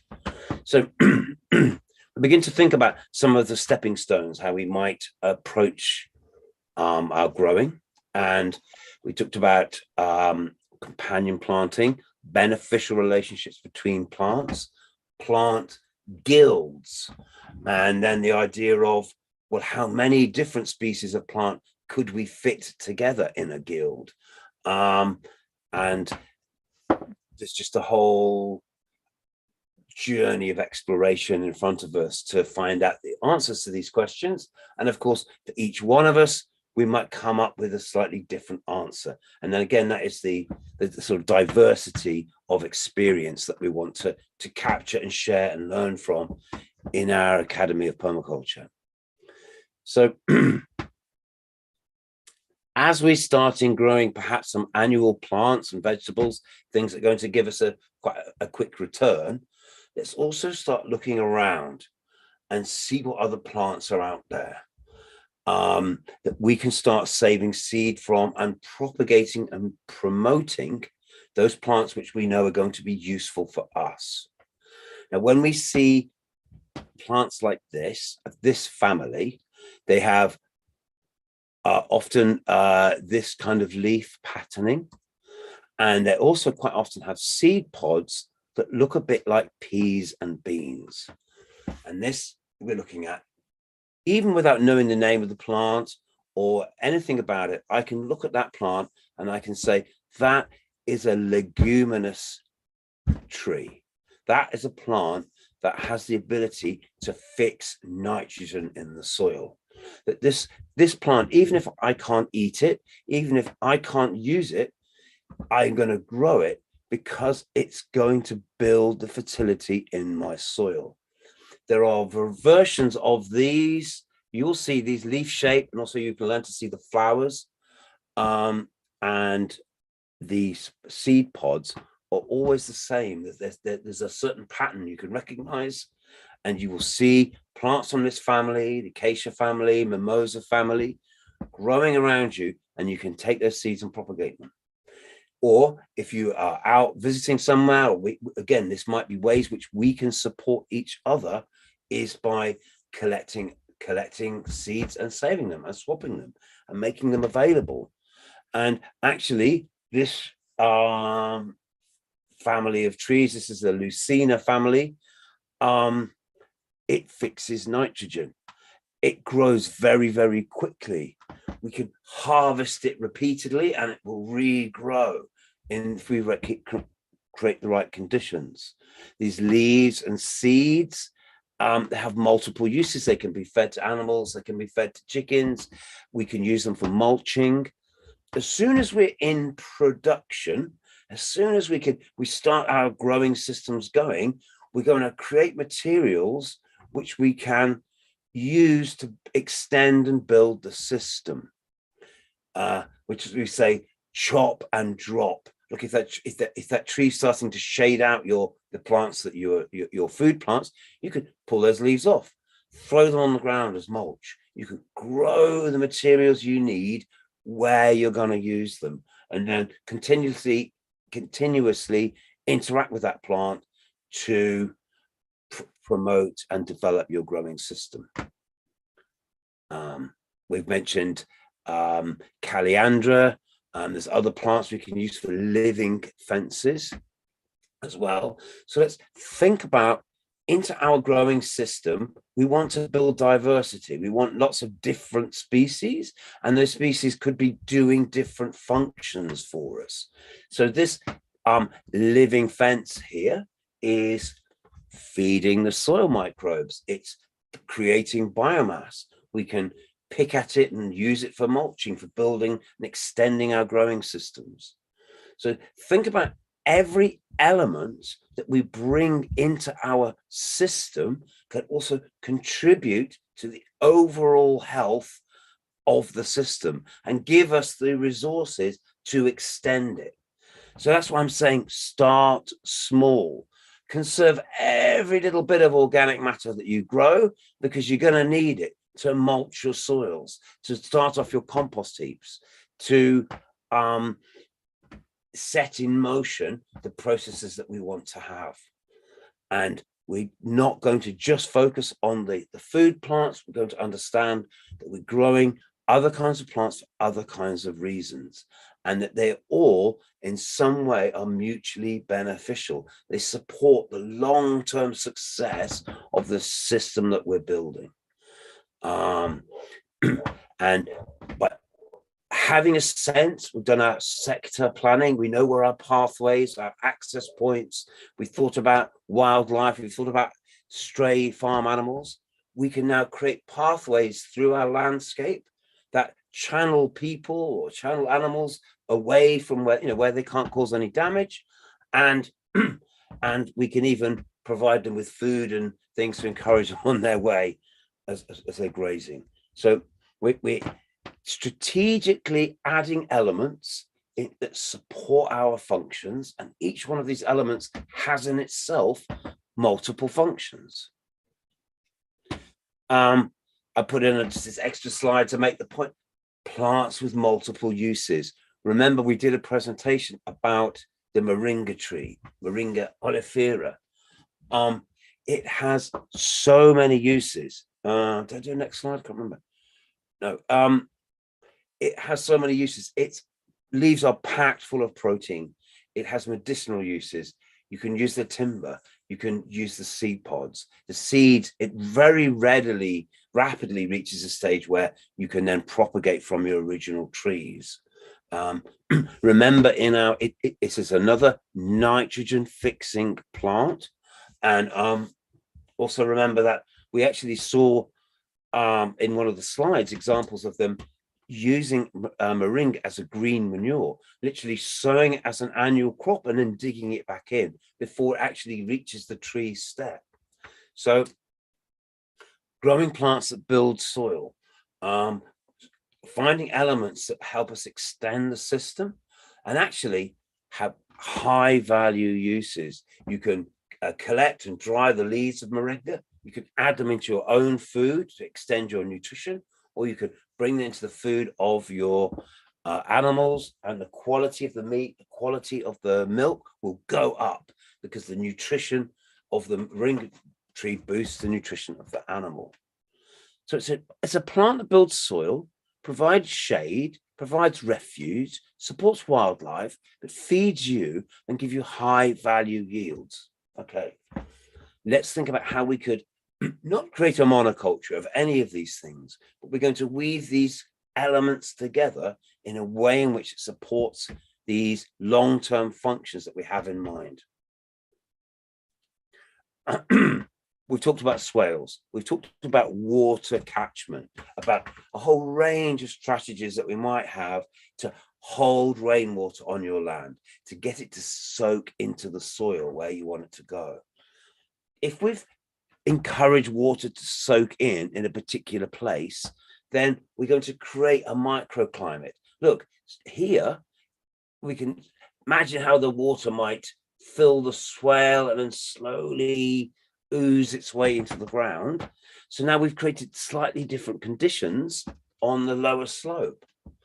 We can plant into that and exploit that extra bit of humidity. And look how it's now shaded. So we've got slightly less evaporation. In this example, they've created a hugel cultured swale. That means they've buried rotten wood under the soil, which will again act like a sponge, hold onto moisture, and create a slightly different set of conditions. In this example, we have fruit trees, nut trees, berries. We have clover, so nitrogen fixing plants, comfrey as another accumulator of minerals, and then we can start adding in other productive plants as well. But our swale's primary function is to catch rainwater and encourage it to infiltrate into the ground. But once we do that, we create our own microclimate. and maybe and opportunities of different kinds of biodiversity. I had this lovely picture of a toad someone had drawn, and just reminded me of that. We're going to create slightly different conditions, which is going to favor slightly different elements, which are going to come into our system and help regulate pests, help regulate insect populations. You want amphibians in your productive systems because they're going to be very much on the regulation of pests and predators team. We've touched on vetiver, another plant with multiple uses, a deep-rooted plant that we can plant strategically to have a swale effect, a water catchment effect. It increases infiltration of water into the soil as well, and it's also another part of the yield. Another nice picture from Deborah of climbing plants. Here we've got passion fruits are growing on a trellis. I'm not sure if this is coming out underplanted under other trees. So start to think about adding layers of productivity into your space, how having climbing plants can have a really good shading effect, cooling the lower layers. And keep thinking about how we can combine these elements together to create the conditions that favor soil building, favor the plants, and actually create a range of different conditions so that we get more biodiversity and therefore our system becomes more stable. These are the things that we're holding in mind all the time as we're developing our permaculture productive space.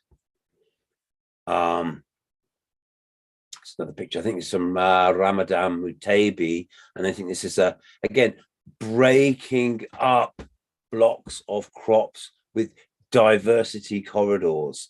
It looks like, I don't know if we've got some clovers and nitrogen fixing plants, and then also breaks to reduce spread of pests, and these can be very powerful techniques. So we're always trying to move away from having a field of a single type of plant. We want diversity. Now, compost. As we are establishing a garden in a place that has not been ongoing growing in it, there's going to be a need to rebuild the life in the soil. And that is ultimately why we make compost. You might think of it as nutrients, you might think of it as you're adding kind of goodness or whatever into the soil, but it's sort of wrong. Don't think of it like fertilizer, like you're fertilizing the ground. What you're doing when you add compost is you're adding soil life back to the soil. And when you make a compost heap, whether it's in a container like this, or it can be, obviously, again, you're going to make your compost heap out of the materials that you have to hand. It can just be a pile, but the rule is you need to be a meter cubed to really compost. It needs to be of a certain size. And this is a domestic composter that I have at home, and I'm very aware of the kinds of refuse, of rubbish that comes through the home, and anything that we deem is worthy goes into the composter, and we mix. So we try and make a very high carbon compost. We get a lot of paper waste and cardboard waste here, but you can see I've got a few weeds in, and I might put some, if I have food waste, vegetable peelings, that goes in as well. And and I'm very conscious of the quality of the compost that comes out, and you can see the compost worms in there as well, which are always a good sign. Now the rules, I do a lot of observation. I'm very interested to see how, look, it's just bits of card and bits of food waste and plant matter, but I have removed all the plastic. I have made in fact, you can't really try too hard. You need to pull out as much plastic as possible. Otherwise, it just gets in the way of the process. It doesn't contribute anything. Another thing that we've learned is if you have paper waste and things, it's good to scrunch it up so that there's air trapped inside. Otherwise, it like this book here, it's kind of squashed, and when it's compressed, it means there's no air, which means the microbes can't get in there. We're trying to promote the oxygen breathing, air breathing compost microbes, just like ourselves. Instead, because this hasn't biodegraded one way, instead a population of woodlice have moved in, and these are little insects that like to eat cellulose. They like to eat sort of woody waste. And here they're enjoying this looks like a publication of some kind, and you can see their droppings all over it, and they are really wonderful soil building creatures. So as you do your composting, get to learn the names of, or the habits of, the conditions that certain organisms like, because they're doing the work for you. Remember, we were inspired this week by Masanobu Fukuoka, who took him 25 years, but he got to the do nothing kind of farming. So do nothing farming means getting the nature to do the work for you. Created the right conditions, and these woodlice now are breaking down this matter and releasing it back to the garden again. Observation. Just what materials are around, what strategies can I use to break them down, what are my friends and colleagues and allies in terms of other species, and then let's be aware of the quality of the final material. And we're going to do that by smelling it. And your compost, when you make it, it should never taste sour. It should never smell like vinegar or sulfur or rotten eggs, or it should always just smell either earthy or of nothing. As soon as you get those unpleasant smells, it means it's gone anaerobic. It means there's not enough oxygen. It's too wet. You need to add more of the carbon, the woody type waste. Greetings to you, Ali. We're just going through a sequence. I'm just going to run back right to the beginning because I started off with you in the picture. So our theme today is small and slow solutions, and I was trying to give a layout, like a sequence to think about initiating a land-based project. And I started off by saying, we can use our permaculture ideas, we can have meetings, we can inform people of our intentions, and we can use a sort of permaculture language to help people understand what it is that we're doing and to feel part of that. And so we'd love to hear a little bit in a few minutes from you about how you've done that at Butambala. How have you managed to recruit people to your idea and to your vision? We have Andre here, Ali, who's at Kakuma in Kenya, and he's very interested. He wants to start a permaculture initiative there. So we're thinking about how we start these processes off, and there's an element of explaining, of showing people, perhaps by having little meetings and discussions, or of actually getting out and measuring and surveying the land as our A-frame, and then also drawing pictures and designs and recruiting people in to help them see and share your vision. And I just wanted to come back and show these pictures because I know I pinched them from you. I think it was just your last year's PDC. Anyway, so thanks for that, Ali. And then we've gone on to think about the sequence of events, establishment, and different strategies that we might employ. And here we are now, embracing biodiversity and talking about compost. I'll come to the end of this because we'll have a time to have a chat at the beginning. Is one of the reasons, the reason that I'm going to stress it again is you're making compost because you're multiplying the beneficial microbes and then you're reintroducing them to the soil. It is those beneficial microbes and mycelium and bacteria, all these different things that make the minerals available to the plant. So I'm going to expand on that point. So, and we touched on this earlier on about how plant roots, especially longer term plants, also annual plants too,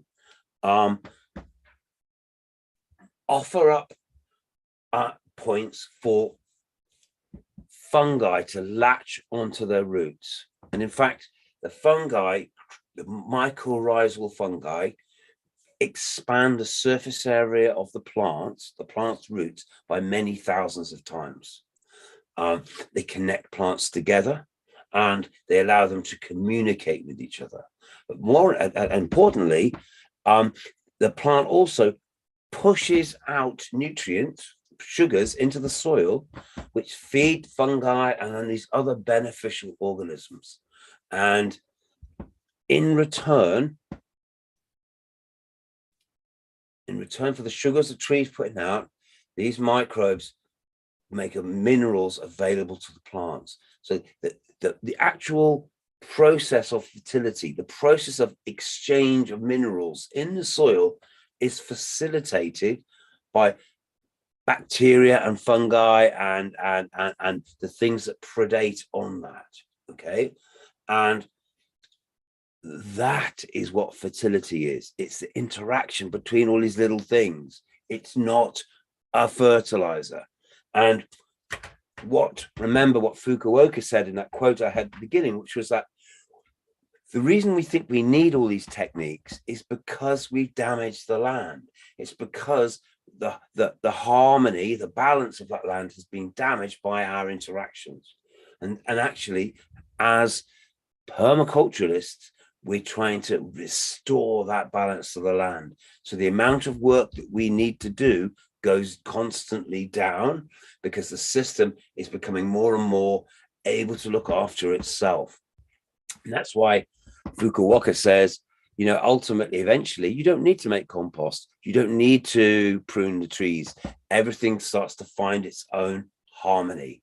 But we have to restore that because we're nearly always working in systems that have been highly damaged by farming and by other kind of invasive practices. So this is what we're trying to achieve. This is why we compost, is because we're favoring the life in the soil. Biochar. We talked about biochar. Biochar is material that has once grown biomass. It's been pyrolyzed. It's been cooked, heated up in the absence of oxygen, driving off the flammable wood gases, which then can be combusted and used usefully. And the material left behind is biochar. And it's the same material as charcoal, but charcoal is usually made with the idea of using it as a fuel for cooking and so forth. Whereas biochar is used as a soil amendment. So it doesn't matter if it's crushed down to a powder. In fact, that's a good thing. And we introduce it into the soil because it favors the soil life. It creates habitat for these very same kinds of microbes, that we were just talking about. So another part of our strategy to favor the life in the soil. And when we favor the life in the soil, we're not digging. We're minimizing our interference. We're allowing a mix of different kinds of plants to exist over a longer periods of time. So some of those plants are going to form long-term, deep associations with mycorrhizal fungi. Those mycorrhizal fungi are going to actually fuse the roots of one plant with the roots of another plant. They can trade water, sugars, nutrients, hormones, antibodies. the whole garden starts to become a single interconnected system. We're reminded here there are different kinds of fungi. There's type that will break down dead matter, what we call a saprophyte. So a lot of fungi break down dead matter, but there are another whole kinds of fungi that actually live in a partnership with the tree, and they'll only occur in partnership with that tree, and many more. But the longer we allow our systems to establish and we don't interfere with them with poisons and with digging, then the more these complex fungal root associations can form, and the stronger our ecosystem becomes. And now plants can access water and nutrients that are much, much deeper and beyond their own root systems.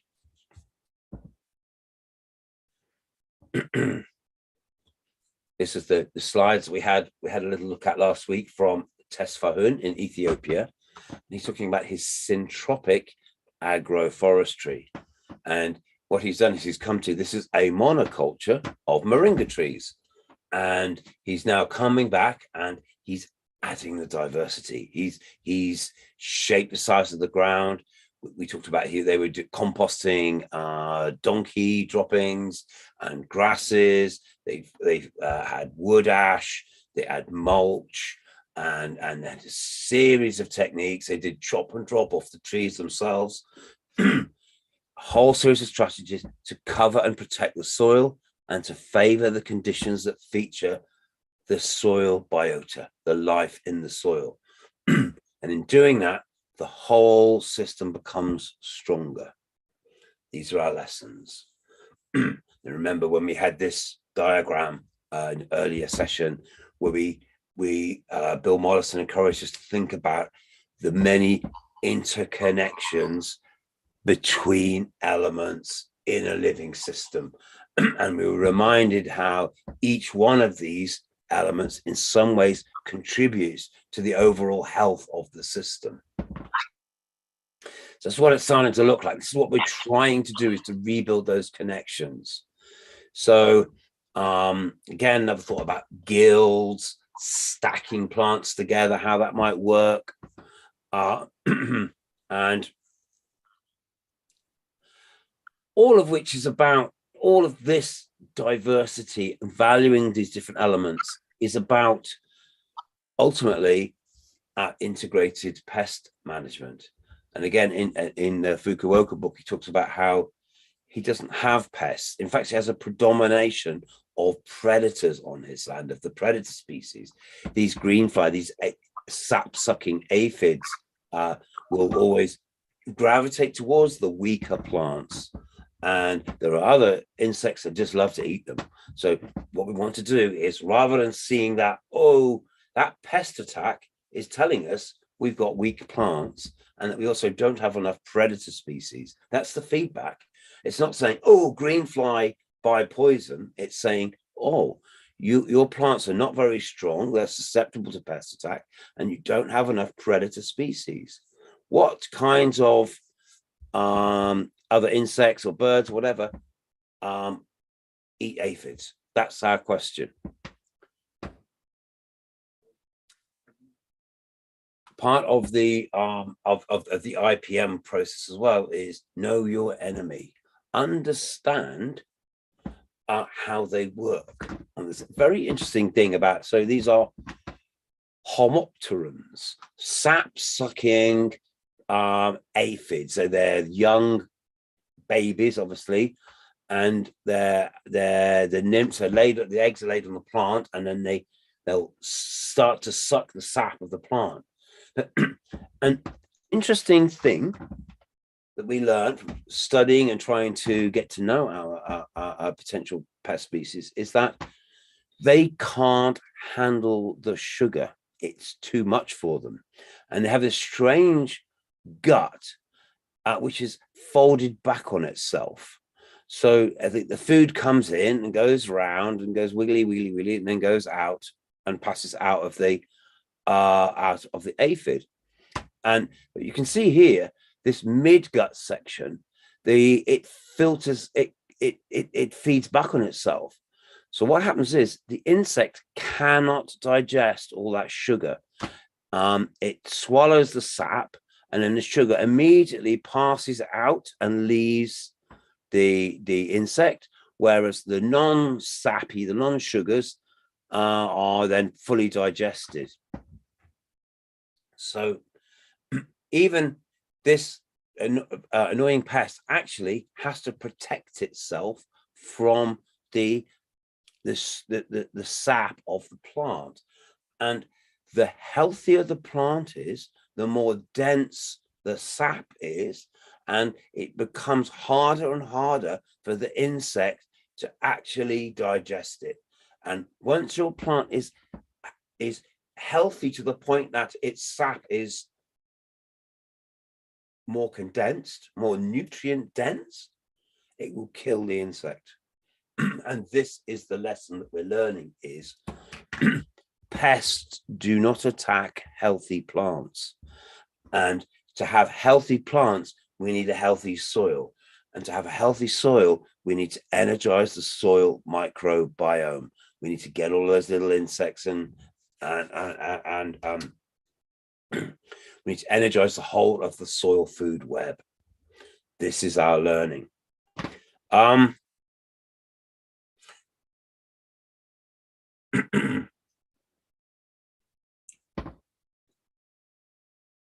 Look, here, as much as I'm talking about this diversity, and obviously there's layering, we've got herbaceous plants, we've got trees, is let's look at the patterns, the natural patterns of a tropical forest system. And tropical forest systems, especially that way you guys are in Uganda, sun comes overhead, there's a lot of direct sunlight, 12 hours every day. Plants can cope with being grown quite close together. And look how they exploit the different layers within the forest. We have a sort of canopy layer, trees of a certain height, maybe 20, 30 meters.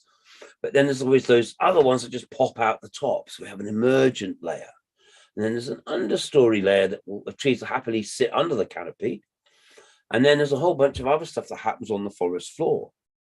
Plus we can grow vines up through it and climbers and yams and things like that. So I'm showing this slide because I'm reminding you to say this idea of maybe there's no upper limit to productivity. Maybe we can always stack another element into our system, especially when we're thinking in 3 dimensions. This is a nicer picture with a more diverse mix of plants on the forest floor, understory layer and so forth, and start to think about how we might be able to layer in more productivity and think about the extra utility of shading, of the mulching, the leaves and the nutrient cycling that's going on around this. Think about how much sugar is getting pumped to the soil by these trees. Think about how energized that mycorrhizal fungal layer is going to be and all of the other elements in that system. So we actually want to keep these. It might take quite a few years to get to a complex system like that, but that's what you want to have in mind. So even right back at the beginning of our whole process, here we are with our bare soil. We're starting off bare soil, it's dead, we've dug it, we've moved it, we've disturbed it. We're starting at the beginning. We're going to have to feed that soil. We're going to have to protect that soil. We're going to have to grow plants in it that help build the soil, feed the soil microbes. We're going to have to make compost, do all of those things. But once we get to this stage, you can imagine an evolved system starts to look like that. That's what Fukuoka was talking about. We don't need, all we need to do is to harvest, maybe simplistically, but, and I don't know if Nicholas is still with us, so we've lost you, Nicholas. That's a shame. These are photos from Nicholas Orwer in Kenya. There's the idea, there's the picture, and this is how far Nicholas has got so far. Here's his food forest system. And look, we've got an interesting mix of plants. I'm seeing terracing. He thought about catching and storing energy, soil building, slowing down the flow of water, preventing erosion. We've got annual plants planted in beds there. And then we've got, it looks like eucalyptus, we've got bananas and more bananas. I don't know what we've got here. Is that lemongrass or something? We've got pumpkin. A really nice evolving mix of different plants and different strategies combining together to create something that starts to be patterned. Looks a little bit like that. It's a little bit like natural systems. Okay, we can keep adding. Where do we go next? What can we do next? How do we boost that soil life and how that's fertility further? There's no upper limit to what we can create. Here's a lovely picture, enjoying the papayas, and again just getting a sense of the profusion of different materials here. Look how we're not seeing any bare soil. It's covered with lots of live plants and dead plants, and we're seeing lots of stacking and vertical layers, so lots of shading, and there's going to be a lot of soil building going on in that too. So yep, that was a slide from Paul, propagating fruit trees, and again all the skills that go on within that. And just think about, as you're developing and extending your food growing systems, how you can recruit people in to take part in routine activities, to learn new skills like tree propagation, like all of the other elements of what we're doing here. And I'm only skating across this. Just think about how many more things you might be able to, just keep introducing, keep playing with in terms of ideas. Now, I'm gonna focus now, just the last few slides are, let's just get back to this. We know that as our plants grow, they can photosynthesize, they can create sugars, and that sugars going down into the roots, going down to the shoots, there's the dead plants, there's the sugars coming off it, all of this waste, residue, metabolites, and plants creates then habitat opportunities for root feeding nematodes, fungi, mycorrhizal and saprophytic fungi, and for bacteria, soil bacteria, that are the beginning part of that whole chain of fertility. Everybody likes to eat bacteria. Protozoa love to eat them, and nematodes like to eat them. Little arthropods that like to eat them. They also feast off on the fungi. Think about how the interaction of all of these species is now making nutrients available back to the plants. The plants are going to eat whatever the metabolism produces from all of these species. So we've got bigger insects, arthropods, larger worms feeding on the smaller ones, birds, and income other animals and mammals. All of this now becomes the nutrient cycle that feeds the plants. And so the more we extend our food web, the healthier these plants become. So here's the thing. And should we need to know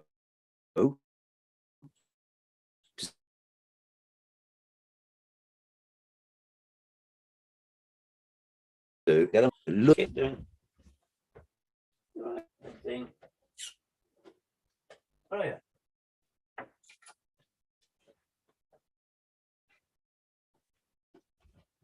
Sorry.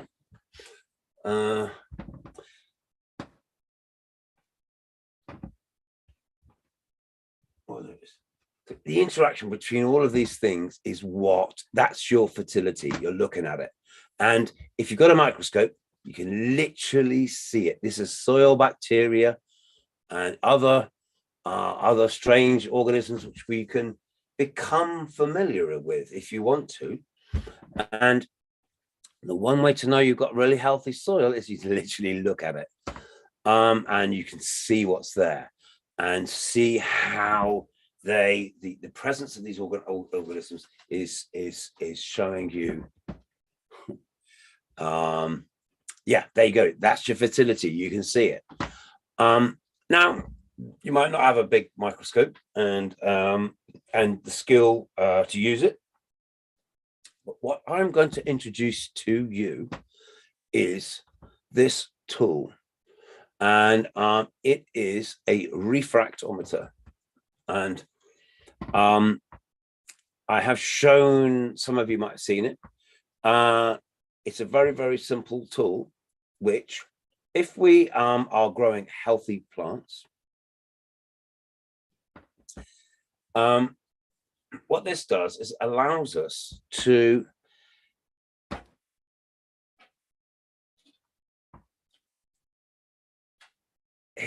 here's the thing. Healthy soil makes for healthy plants. And by healthy soil, we mean soil that has 1, 2, 3, 4, 5 trophic layers of soil life. And when we get to that stage, we know we have healthy soil. One way we can tell is by looking at the soil, but another way we can tell is by looking at the plant. And so if the plant only remember, the plants are only making sugars. Everything else it's getting, all the minerals are coming from the soil through its ability to build relationships with that soil life. The more effectively it does that, the more nutrient dense the plant becomes. And we can measure that nutrient density by squeezing the leaves of the plant until the sap comes out. So not the matter, not the fibers, but the liquid part. And we place a drop of that liquid on this slide, on it's just a little optical viewer. It's like a little telescope kind of thing. And we put a drop of the plant sap on the slide, and we look down the end. We just need natural light. There's no electricity needed, no batteries. And when we look down this this tube, we see this. We see something that says bricks percent 0 to 30, something like that. And if we put a drop of water on the slide, what happens is that when we shine the light onto it, the light shines straight through the water. So the light doesn't bend. So when we first look in our test our meter, we put water on it and we look, and this blue line would be at 0. And that's telling us that we're looking at water. So as we put the sap of the plant onto the lens, the more dense it is, the more syrupy it is, the more sugar it's got in it, the more minerals and vitamins it's got in it, the more it bends the light, it refracts the light. And what we're beginning to learn, and this is what we're going to invite our members to participate in going forward, is the higher the percentage, the bricks value, the higher the percentage of sugar in the leaves of your plant, the harder it is for a pest to attack it. And that's why I was explaining about these aphids, that the insects are already having to deal with the fact that the plant sap is too strong for them. And it gets to a point where they literally can't deal with it and they die. And somewhere between 12 and 15% of sugar content in the leaves, your plants become increasingly impregnable to pest attack. As you develop your soil food web and your mycorrhizal web, your plants become increasingly resistant to drought, because they're not just living off their roots are connected to this huge network of mycelial pathways. Stronger, healthy soil gives stronger, healthy plants. Stronger, healthy plants can resist pest attack, and they become increasingly drought tolerant. This is what we're aiming for. And I want to invite you to consider being field researchers for the Griffin Network. Now, these tools do cost some money. We need to do some fundraising to, or they need to do some fundraising. But if we can get some sent out, what the research is saying is they want to know, actually they want to create a data set, as much information as we can about variations in conditions. So someone gets, if you notice perhaps a very low score or a very high score, is we want to know about it. And what is it that you're doing? Can we learn from something? Are you doing something really wrong or something really right? Both of those are learning opportunities. You might be able to do surveying around in your neighborhood. You can literally see the quality of the plants that you and your neighbors are growing and measure it and give that measurement an actual number. It's fascinating. And I've been doing this for the last couple of years on my garden. I'm developing a food growing garden on a local farm. I started it 2 years ago, and I've been measuring, well, every now and again, and I keep records, so I can actually see the progress in the soil quality. And I think the more we keep data, the more we make measurements, the more we have an awareness of what we're doing, then that is obviously, that's hugely valuable, important, and yeah, everything else.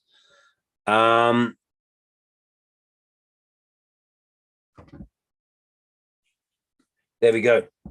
I'm going to jump out of that because I realize we've only got about 15 minutes left. Ali, we'd love to hear from you. Put me wrong, correct me anything I said wrong about Butambala, and I used a couple of your photos. So do give us a bit more depth. And how's it all going there?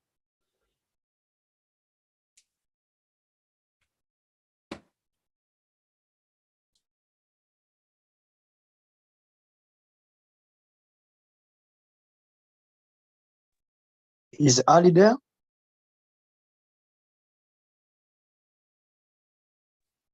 He didn't reply.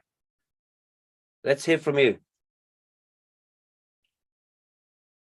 Somebody want to? Oh yeah, look, he's gone. We scared him off.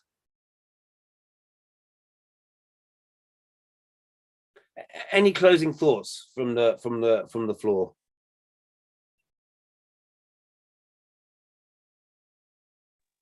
I think you highlight everything, and then the balance for the microorganism, where you discuss about the mycorrhizae, fungi, and then the way how they have the bigger interaction with the nutrients. And then what I've discovered so far since when I was just making kind of research and understanding the soil science, I realized that more than we are feeding our soil, and then more than we are building our ecosystem as well, and then it can end up having that more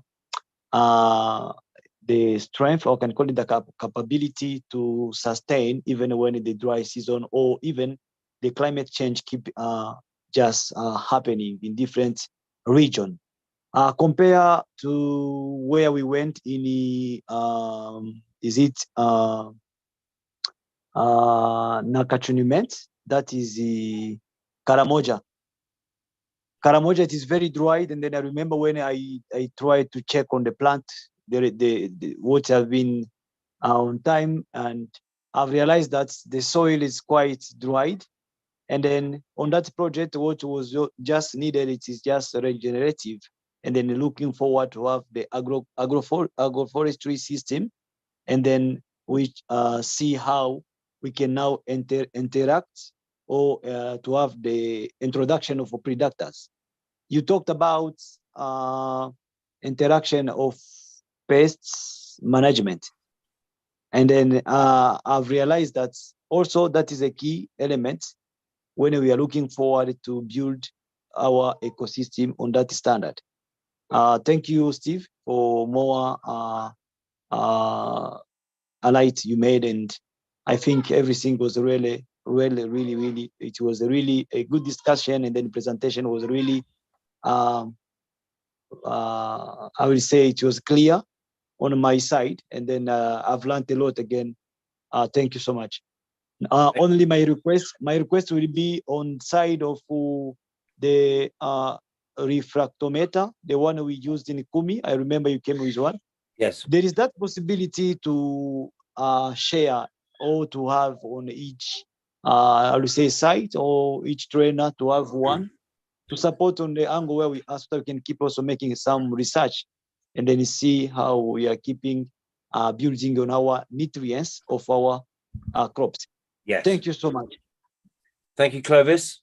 Very welcome. And yes, we'll try and I've just joined the online support group for the Griffin Africa project. So I will keep you posted and keep us connected to that for sure. Ali, I see you're back. Thank you, Steve. Yeah, thank you. Anyone else like to contribute? We have a few minutes. Well, thank you so much, Steve. About the micros here in terms of building health soils, it's definitely the way forward, because building health soils promotes health plants. And for that case, allow me to say thank you and to all people that are participating. So maybe to share what happened with the PDC. We finished the PDC now 1 week ago, or actually it's 2 weeks ago, and people from Mityana district, they are now already practicing what they learned from Butambala. And then we also managed to establish new systems at the center.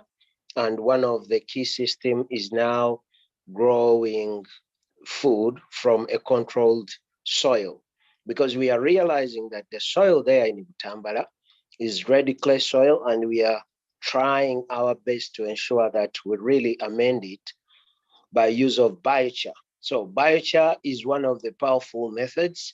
And in controlled soil, I mean, we are growing from sacks, especially the likes of zucchini, and then also cucumbers. So we are really following up and taking a journal notes on how the progress is. And then also we've been able also to ensure that we follow up with the people that are really practicing permaculture, especially in Butambala area and the Mityana district. So permaculture has been expanded to Mityana district, which I'm happy about. And then there is also a request from a guy called Charis Opolot. He comes from Katakwi, a district next to Deborah Aluka.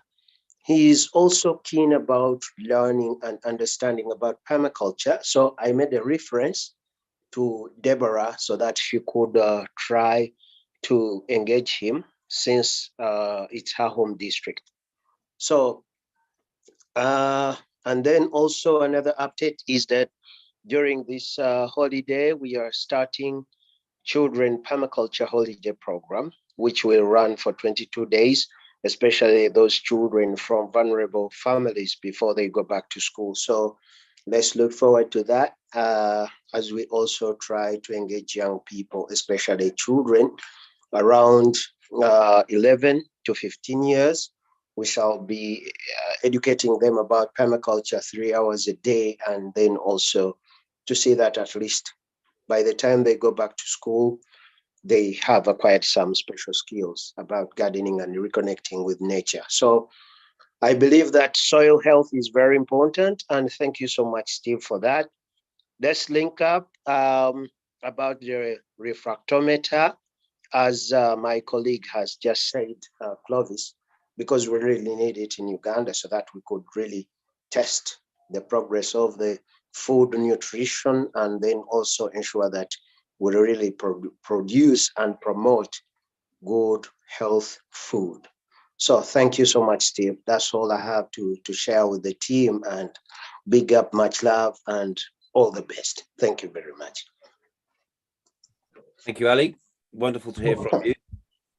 I mean, something they talk about on the Griffin Network is they say once we understand this better and we have more data, is it might end up being all you're really doing is bouncing light off the vegetable. So it might end up being an app on your phone even. And we buy food by the weight, by the volume. We don't buy it by its nutritional value. So isn't it interesting? Wouldn't it be such a change if rather than buying a pound of carrots, you actually are measuring not the weight, but because that incentivizes us to industrial food produced by chemical agriculture is swollen with water. You're buying water. It's not more nutritious. You're just getting more volume, but it's not actually anything better for you. And one of the things that really staggered me was sometimes the nutritional value of a carrot might be 6 times more than one that's grown in a non-organic, in an industrial process. So I think we need more data and there's more exploration to be done, but clearly something very, very important here. And of course, a key point to make is I'm talking about promoting mycorrhizal fungi by not disturbing the soil, by favoring the soil conditions. Those little tubes, those little hyphae, fungal hyphae, they're made out of a hard, durable form of carbon. So as those fungi live and die, they leave large amounts of carbon in the soil. So actually doing this is part of our climate change response, but actually we're doing it because it's going to give us nutrient dense, healthy soil, healthy food, which will be so healthy, it's actually resistant to pest attack because the pests can't digest the food when it's so nutrient dense. It actually pickles them. They become like candied. So fascinating stuff. So, and you're so right to say, Ali, with the climate change, it's not going to go away. We're going to have to build systems that are more resilient, and because temperatures are going to carry on rising for at least 10 years, even once we stop the emissions. So we're going to build systems that are going to be tested. And that's why I think the multi-layered forest garden type systems have to be a big part of the answer, because they're really resilient and shading, and they harvest and collect their own nutrients. Gerald, any closing thoughts from you? And thank you very much for your contribution earlier as well.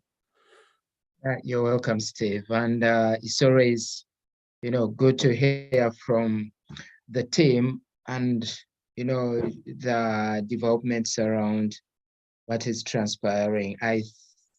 I'm not thinking, but I'm sure we are on the path to a revolution, especially in East Africa and Africa in general, because apparently just this month, we've had about 4 activities running.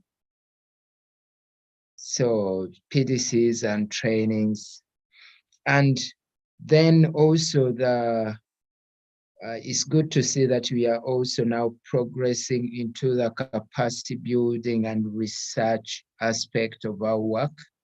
So really, if the Griffin Network, all that access is available, it would be really brilliant to have our team members keying in all that data, adding to the research, very vital research, because it means a lot. It's a whole continuum aspect to plants and nutrition and the overall resilience.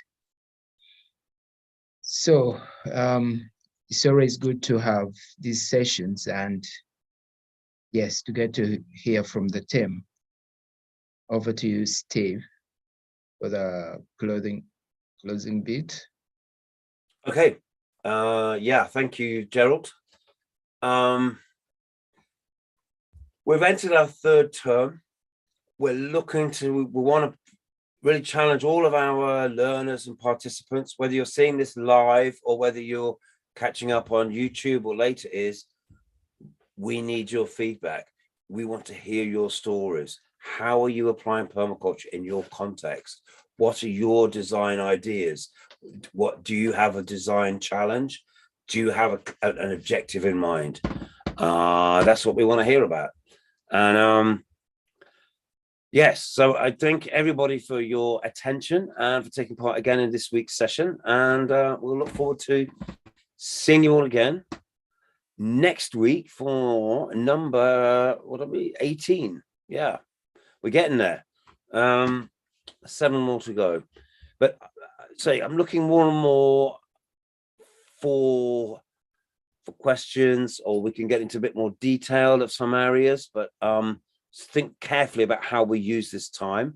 And we're going to start thinking about, we're going to set up some kind of a WhatsApp group. We're going to have some kind of ongoing conversation dialogue between all of our learners, and let's think about how we want to do that. So with that as a closing thought, I shall bid everyone a very good evening. Thanks, Steve, and thanks everyone. Ali, it's always a pleasure to catch up. Yeah, really. And well done on that good work. I'm happy that you're pushing on and also taking it to the kids. I remember all those awesome projects we were running. So it's always great to know that someone is carrying on. Pleasure. Thank you, Gerard. Thank you, everyone. Cheers, everybody. Cheers. Bye-bye. Yeah, bye-bye. Bye-bye, Simon. Bye-bye, Stella.